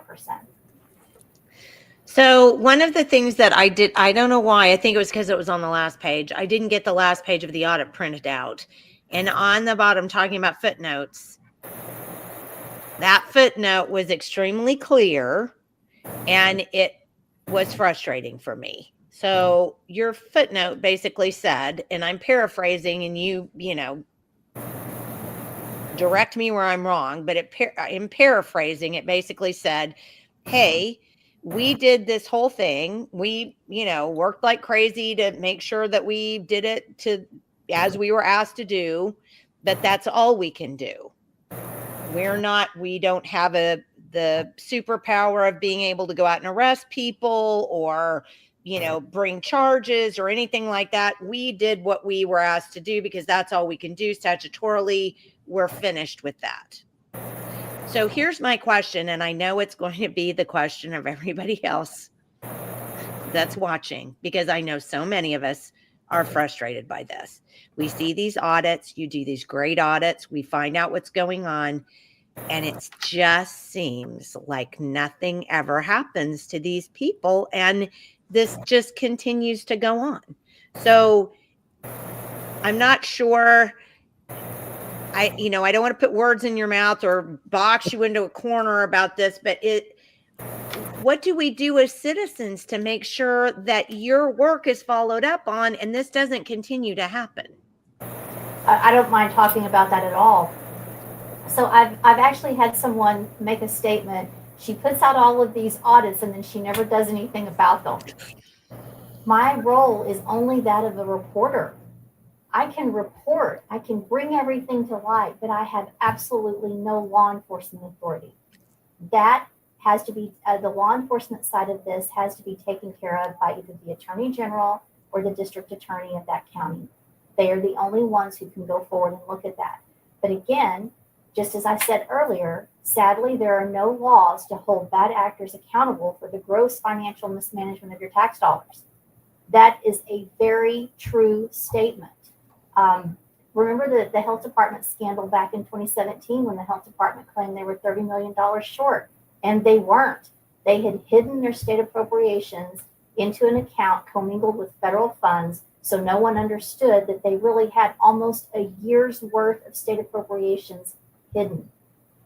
No consequences came from that because there were no laws on the books to hold bad actors accountable for mismanagement of funds. So you're going to have to go to two places to get any action from this audit report. If you want your lawmakers to have stiffer laws, you're going to have to lobby them and make them put some laws on the books that will hold these bad actors accountable. If you want actions for what have been reported in this report, then you're going to have to go to your Attorney General or your District Attorney and demand that they take some type of action. All I can do is report to you. And we take that job very seriously, by the way. That's why we put things in PowerPoints so that we can clearly explain what's going on with your tax dollars, because we know it starts there. If we can make that connection to the citizens who can hold all of government accountable, that's where we get government fixed.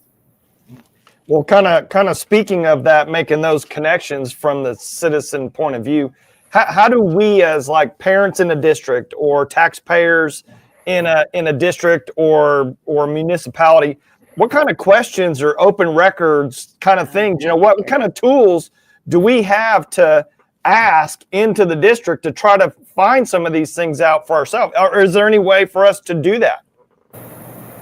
I think open records requests are your best friend. I know that's a lot of what the whistleblowers in Tulsa School District did. They asked for open records. I don't know that they received everything they requested, but that's whenever you start putting pressure on your school board members, you start making people be more transparent. You can look at the budgets for the school district on the state auditor's website. You can go in and actually look at that information to see how they're budgeting. It takes people getting involved and really looking into the finances. If you see a school district, and this is for anybody in the audience, you see a school district sending money to a nonprofit or contracting, maybe you want to ask for a copy of the contract or how that was bid. Maybe you want to see exactly what services they're providing back to the school district to see if you feel like it's a fair and reasonable amount. Citizens have a lot more rights than what you realize. It just takes somebody stepping up and asking for those documents. And I will say this, I've heard the comments here, or I've read the comments here on your blog, and people do get entities aren't always open to being questioned. And I've experienced that in my own small town. I'm from a town of 2,000 people. I say it's where everybody knows their business and yours. I love it. I've lived there my entire life. And about 10 years ago, when our school district was going to try to issue a bond, and they were putting it before the people, I saw something in the newspaper that piqued my interest. It didn't make sense financially. So I sent my mom down to the school to ask the superintendent for the documentation so I could read it. And he ended up giving me a call, and I kept asking questions, and he finally directed me to the law firm who was going to be issuing the bonds. And I just had so many questions, and no one could really answer those questions to my satisfaction. And I mean, I was a hard no for that bond issue because I did not believe that the finances were adding up. And what had happened in that school district, they were trying to, and this is really getting into the weeds, but a school district cannot go into debt more than 10% of their net valuation. It's their bond capacity. And so what the school district was trying to do was they were trying to issue debt in their own capacity, but also issue debt through an authority, which is a debt conduit created by the city or the county so that they could expand that. And I think that's, one, it's not a sound financial practice to exceed that 10% statute that's written into law. It's there for a safeguard for a reason. And again, I kind of got pushed back because I looked like the person trying to prevent the school from expanding the facilities for the students, and it did need some repairs. What ended up happening in this instance, that bond did fail. No one was going to approve that. And we later issued a much smaller bond that we were able to pay off in a very timely manner and expand the facilities. And now we're looking at maybe doing another one, but we're doing things within our budget, not trying to force something that could have detrimental consequences on the taxpayers where they can't afford what's been bought. So I know that was really getting into the weeds, but even I have had to do that, and I've had pushback. And in a small community, it wasn't appreciated that it's not easy. You've just got to do what's right. Life's not easy. You've got to stand up. And if more people will stand up, we will get the finances of government back on track. And if you ever need suggestions or help, reach out to the state auditor's office. We have people who can help advise you, who can tell you what to request if you need an open records request, where you can get the information you need.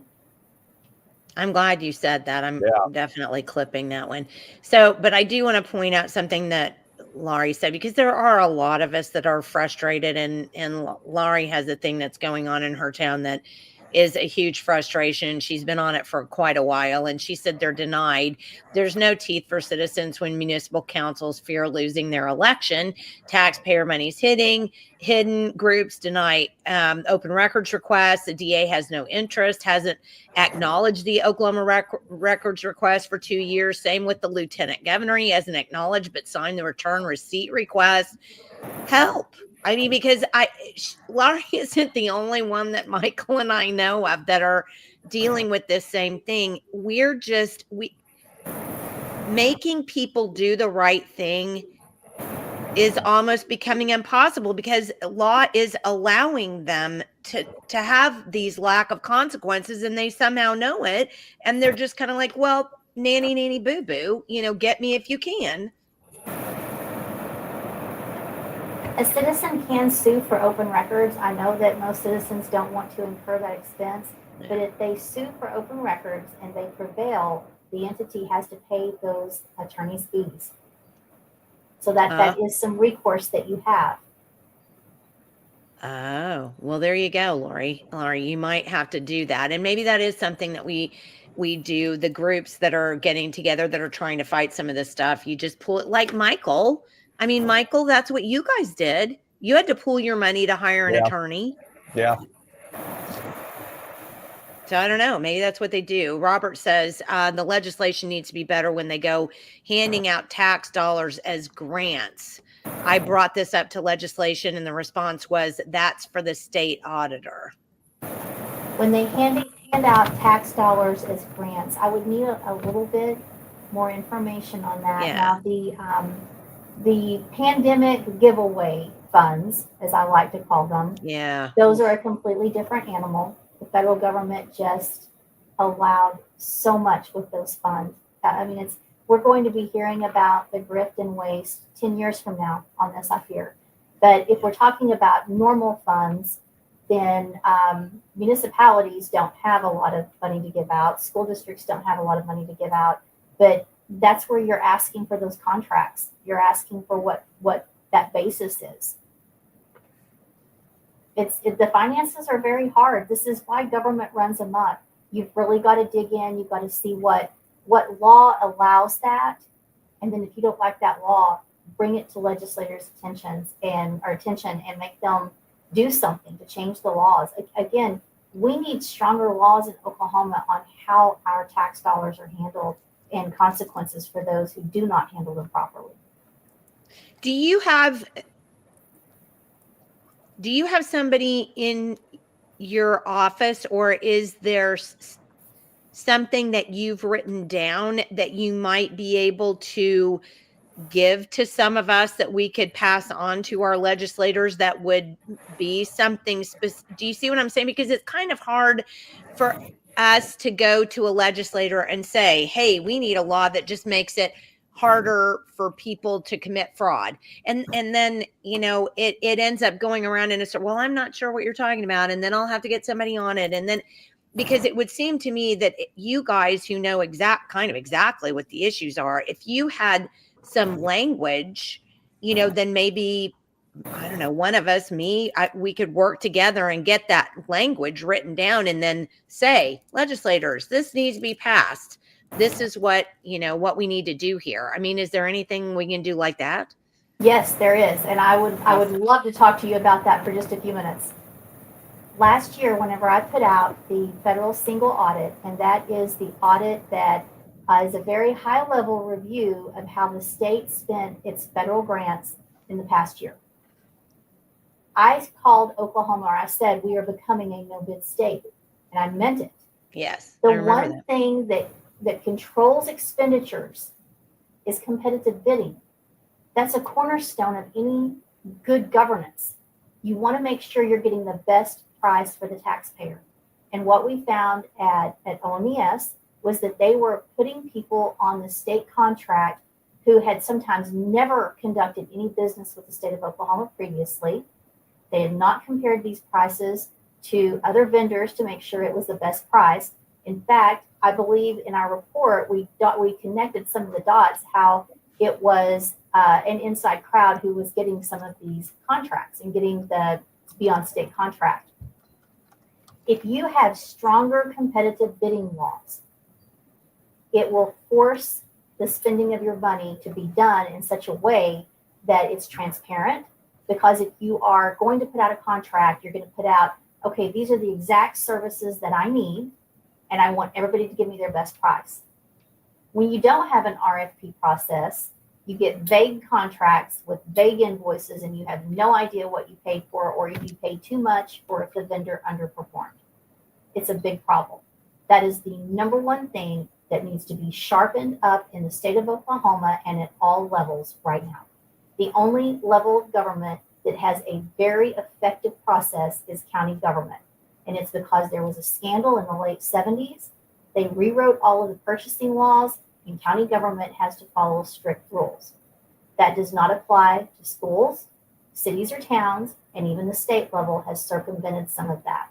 That's got to be changed. Do you know this? The whole issue at tourism, why we're doing the investigative audit, relates to lack of bidding. And do you know that this year there was another law put forth that would take away some of the competitive bidding requirements for tourism? Why are we continuing to dilute our competitive bidding laws if we are grandstanding on the fact that we are going to be more accountable and transparent? I can't answer that question, but I think that's a good question to ask for legislators. And I do have a list of how the competitive bidding laws have been watered down over the last 10 years.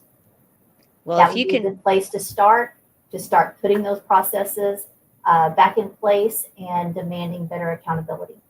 well, let me get with you after the podcast, and then if you can send those to me, then I'll put them up on the website along with your video clips.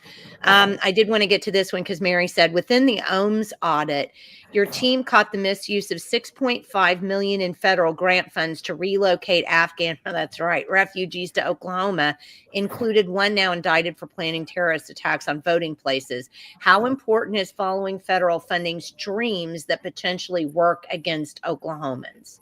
Okay, I want to correct one thing in that statement. We could not tie anything in the $6.5 million that was spent to relocate Afghans to the one person who was indicted for the alleged terrorist attack. We know that he was an Afghan refugee, but we don't know he was Oklahoma's Afghan refugee. So I just want to make that clear. It's very important to follow these funding streams. Now, this is a whole different issue, so allow me just a couple of minutes to explain this part. Those federal funds were the Emergency Rental Assistant Grant that was initially $276 million that was sent to Oklahoma. And it was sent because the federal government closed down our state in some aspects. People lost their jobs, couldn't work. That was meant for those people who couldn't afford rent, utility, and needed basic housing stabilization services. That money was given to a nonprofit, or the largest part of it, over $200 million, was given to one nonprofit in Oklahoma City. That nonprofit then chose to go use it for Afghan relocation purposes. That was not an intended purpose of that grant. That was non-compliance, and we reported it because at that point, the state of Oklahoma should have knocked on that nonprofit's door and said, we want $6.5 million back if you spent this for purposes that weren't allowed for this grant. The other thing that nonprofit did was last year we reported that they had taken $15 million just off the top, 10% as a management fee. That's not allowed by the grant.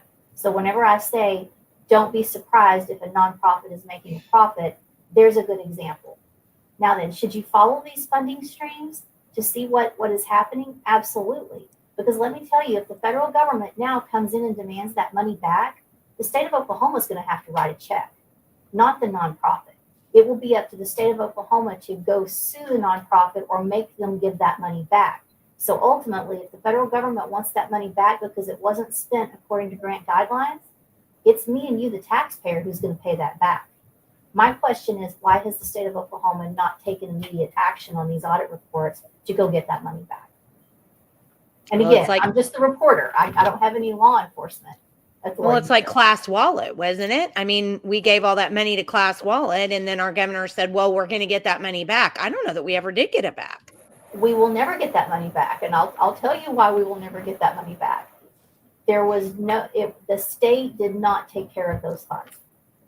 They did not contract the way it should have been contracted to protect our interest in those federal dollars. That money was given to, the money never left the state of Oklahoma's bank accounts, but two actors from two different nonprofits were allowed to direct those funds in such a manner that were not consistent to what federal grant guidelines required, and so the money was spent incorrectly.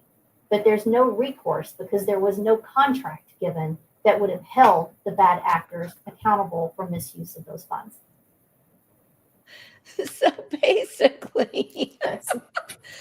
basically what it sounds like you're telling me is if you don't follow the law, you're exempt from the law.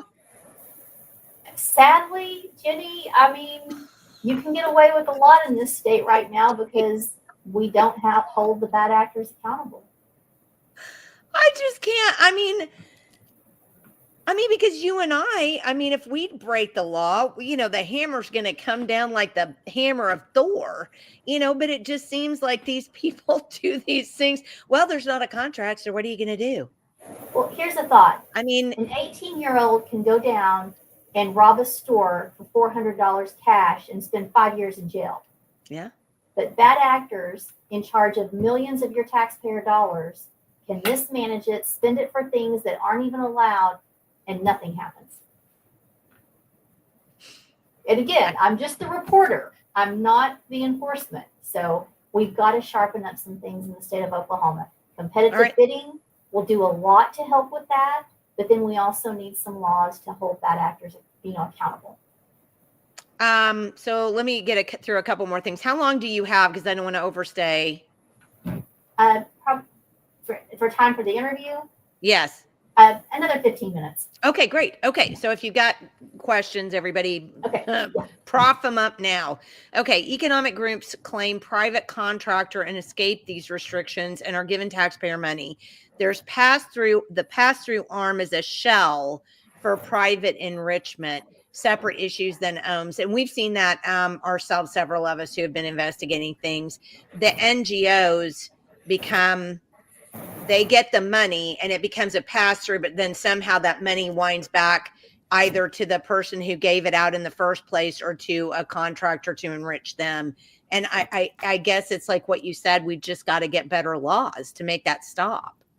Yes, and each instance has to be investigated separately because there are different laws for different entities. So while you're asking a specific question there, I would have to go in and research those specific laws to see if anything was done incorrectly.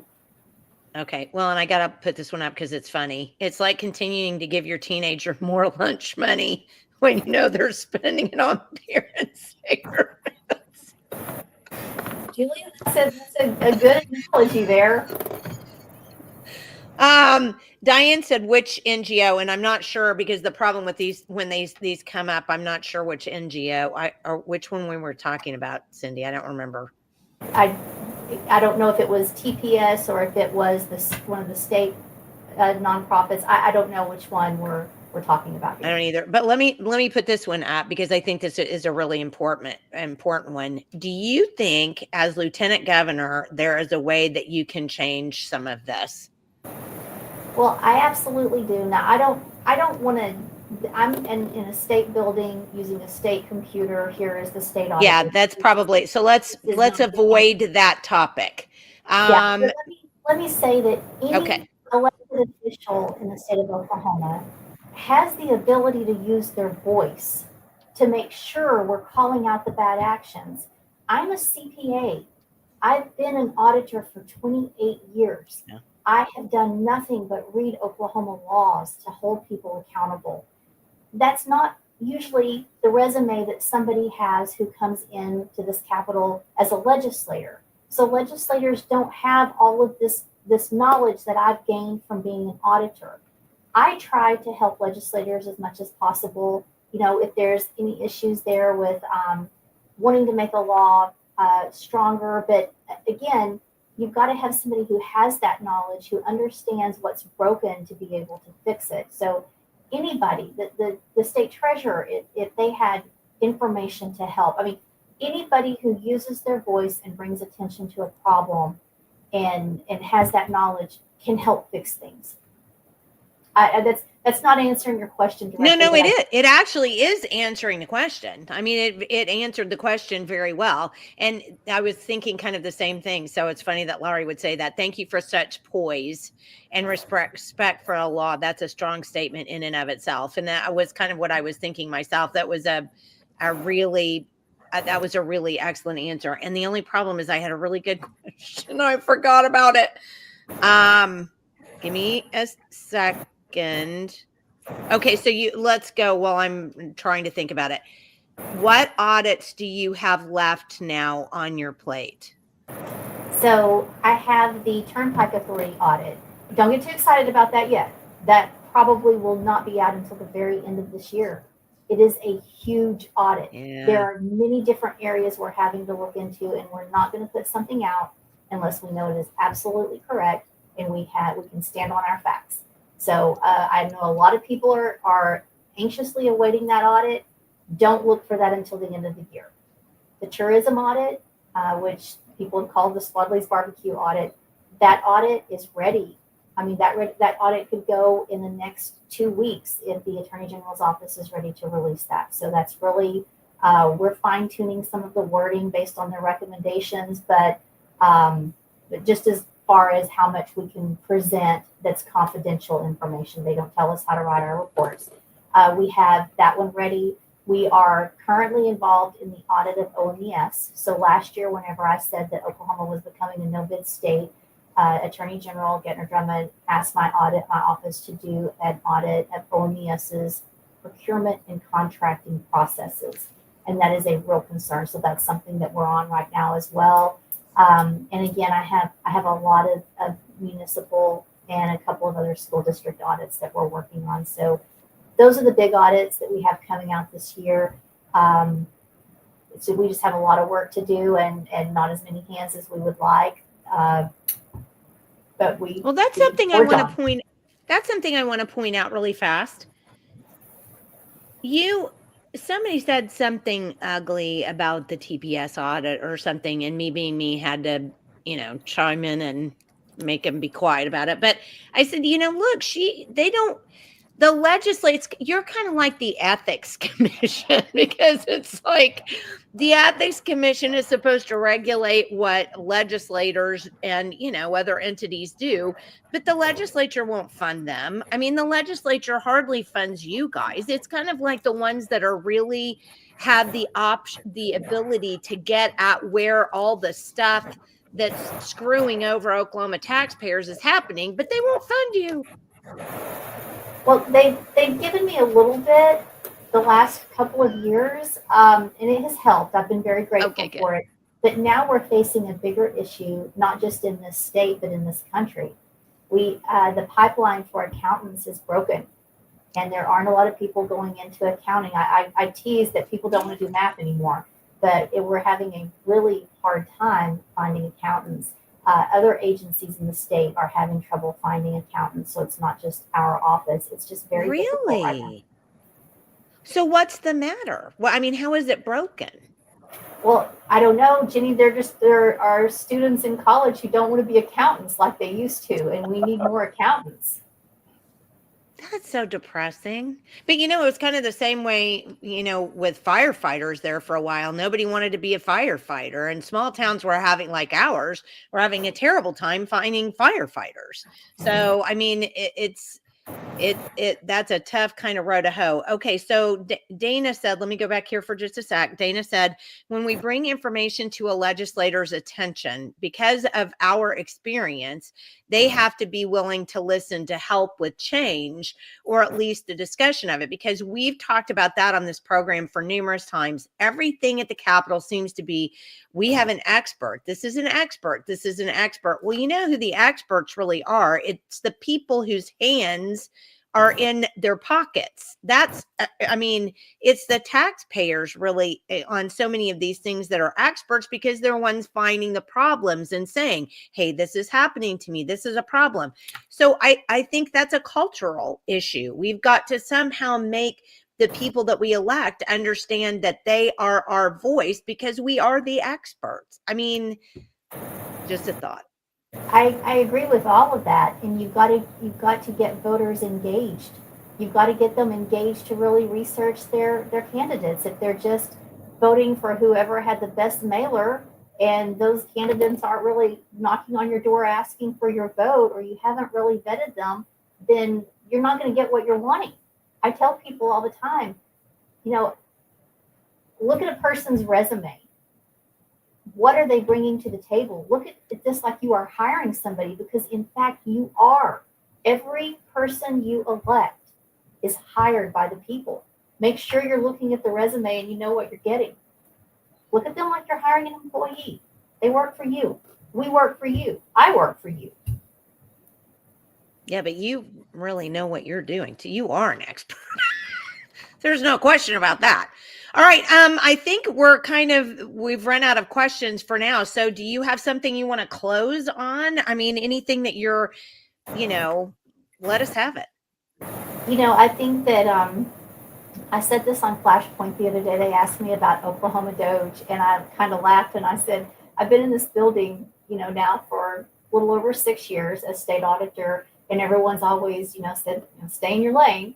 And now that accountability and transparency is so popular, everybody wants to be Doge. And I said, well, I was Doge before Doge was cool, but welcome to my lane anyway. I will share my lane with you, whether it be legislators or the governor who wants to create a Doge, whoever it is, welcome to my lane. Let's all get this cleaned up, and whistleblowers especially have a part in that lane. Oh my gosh, that is so great. Okay, for the last one, you and your team do excellent work. Thank you. Wish you had magical law enforcement authority. Agree, your position must remain elected. And then Laurie says, thank you, Cindy. And I know, all of the people who are on this morning were just, we, and I'll say it again. I mean, I'll stand up for you because I know you as a person. And so people can say what they want to say, but here's my final word on the topic. She puts out stuff to rival any of the experts. And if you feel like you've got a problem with something she said and it's not in there, you come see me. I'll back down. I'm not backing down. It's in there. So, let's just make sure that we're keeping the topic what the topic is. And the topic is Cindy does the work, but that's all Cindy can do. So it's up to the rest of us to make sure that our AG, our DA, and the people around us are the ones that are following through with this. And that's really school boards. And gosh darn it, I'm going to say this one more time. Kendra Weston and I need to have having served on boards, we need to have a whole show just on boards. Yes. Boards have got to do their jobs. I can't tell you the number of times I've served on a board and half of the people or more on the board have no idea what's going on. So, I mean, if our boards are going to fall down, then, then we've got what we got. Julia says, thank you, Cindy, from a very grateful heart for the work that you fearlessly do. So, we so appreciate you,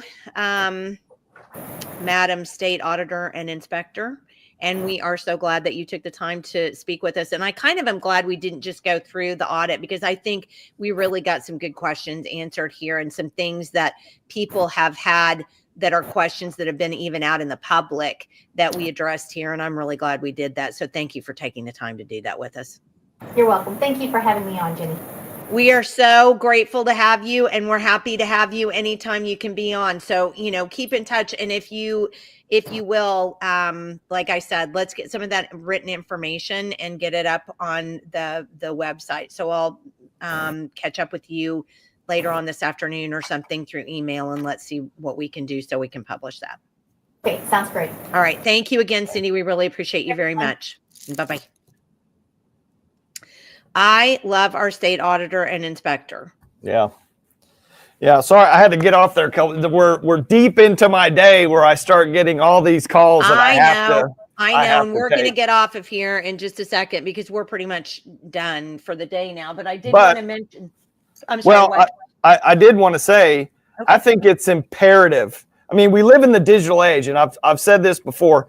Every one of these organizations, whether it's school district, city, municipality, whatever, they have all their invoices. They're all digitized. They literally scan everything in. They attach it to whatever, to the account, to the vendor, whoever. It's not that hard to turn around and publish those at the end of every single month, whatever the expenses, whatever the income and expense are when they have to put out whatever. It's not that hard to put out the paper trail or the supporting documents, I'll say.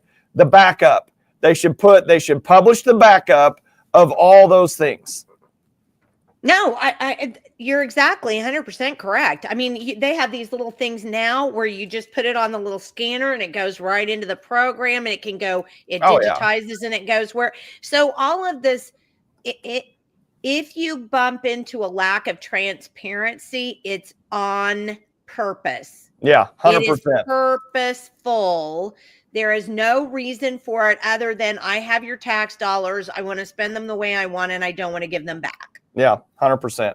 So that's what that was. So, and I want to make a point before you say that. I've said it before. I think I said it with Melissa when she was on. So when you have these CPA or these firms that work for you, like in a business sense, if I send an email over to my accounting people and I say, hey, I need this list, I need the ledger, and I need all the invoices that have to do with, this project or this entity, whatever. They'll literally have it to me within minutes. I mean, minutes. That's how long it takes. I mean, CPAs and accounting people, they're highly, highly efficient. And so when you request a record or an invoice copy from your municipality or school board or whoever, not your school board, the school district, and they don't produce it and they tell you all that, I mean, it's total bull. It's like you said. They're doing it on purpose to not give you that information. Yeah. Well, I am gonna go back and get some of the clip. I've got several little clips that I'm gonna put on and put out because she gave us some really good information, the stuff that we as taxpayers and people can do. And I mean, she had some really great stuff. I was really, really pleased with. Yeah. But I always am, honestly. I mean. Yeah. Cindy, Byrd, and I aren't best friends, but we know each other outside of whatever. And I have never been so convinced of the ethical platform, if you will, of an individual as I am of Cindy Byrd. That woman is. She's 100%. I mean, she is 100% ethical, accountable, not compromised in any way, or not compromisable. I should maybe say. No. And so when you hear people get on to her and you hear them say things like, well, Cindy Byrd, well, you know what? I dare say that I'm fairly certain that a lot of that is, I'm rubber, you're glue, it bounces off me and sticks to you. Yeah. I mean, I totally think there's stuff going on there because she is not. And again, if you read these audits that she does, you don't come at me with stuff about Cindy. If you haven't read the audits, do not do it, because all I'm going to do is go, well, you're too stupid to even find an audit and read it, because that's clear to me. So, that take work though, Jenny. That take work to go read it and say. But I do want to make a comment. So we probably need to on V1SUT. So, and I can't read these because my camera is literally like exactly right in front of my screen. But it says not all school districts put their school board minutes where contracts are approved on their websites. Just the agenda, no details, totally on purpose. Yeah. Well, and I do want to make a comment to that.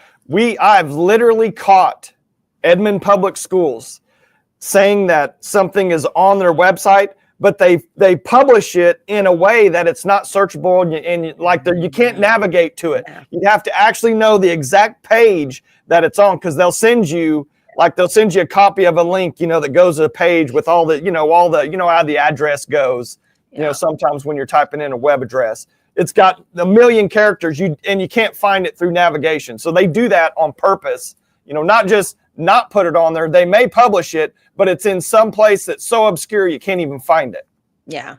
Well, Julie and I found that out when we were doing some research on the DEI stuff when Joy Hoffmeister was superintendent, and we were looking on the website. It's the same exact stuff. Yeah. You just and right now it's the same way, because they're redoing the website and all these links are broken to everything, and researching anything on that website right now is like pulling teeth.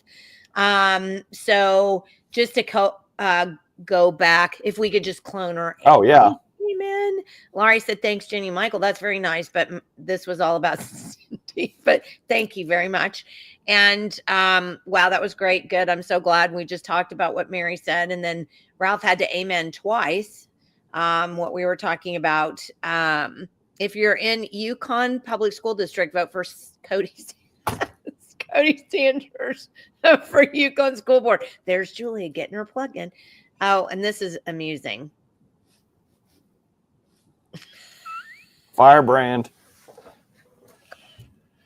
That's right. That might be your new, we need to get like a Firebrand logo all behind you, get like my background's a little blurred. Yours maybe just, we need a little fire in the background there. From a fireman, I'm going to take that as that's a good thing to me. Yeah. I'll be a firebrand. All I can say is, your background. You're all yeah. Well, thank God for you, Jenny, that you're okay. But also thank God that there is people like that out there that are like Cindy, that are part of the government, and not all these. We always bash the government.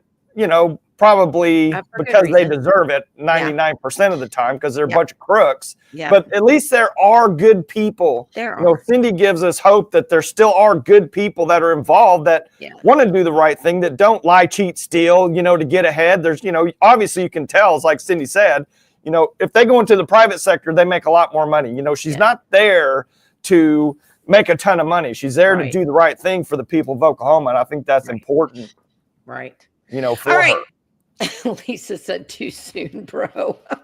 The firebrand. Okay. Well, thank you guys for tuning in. We really appreciate it. We know it's been an extra long one today. We were so glad we had Cindy for a little bit over an hour. Even that was wonderful. I am going to get some of those sections done. So watch the YouTube channel, hopefully this afternoon. It'll depend. If we have no more fires, then I'm probably going to be able to get that done. But thank you so much for tuning in. And again, to all of you who are watching, and those of you who have been sending me texts and praying for our family, I just can't thank you enough. I felt them. You got us through it, and really can't say enough thank yous. But it's just a blessing to know that so many people care. So thank you so much. And for you, Michael, as well. On Friday, we're going to have, in the morning, we are going to have Jason Murphy. I've got to touch base with him. We're going to have Jason Murphy to do a legislative update on what good bills and what bad bills, because right now we're at the tipping point where the House bills and the Senate bills are changing houses. Look at that. And so he's going to come talk to us on Friday. And then Mary with V1SUT is going to come on at 1. You're not going to want to miss that. That's a special time. I'm getting out something about that today. But she's going to talk about some of the creepy stuff that she's been finding out about the governor and a couple of our legislators, and more on these dumb NGOs. So you'll want to tune in Friday at 9, but then also again at 1 o'clock. So you guys keep us busy. So we will see you again at 9 a.m. on Friday morning. Thanks so much for being with us. We really appreciate you. Bye-bye.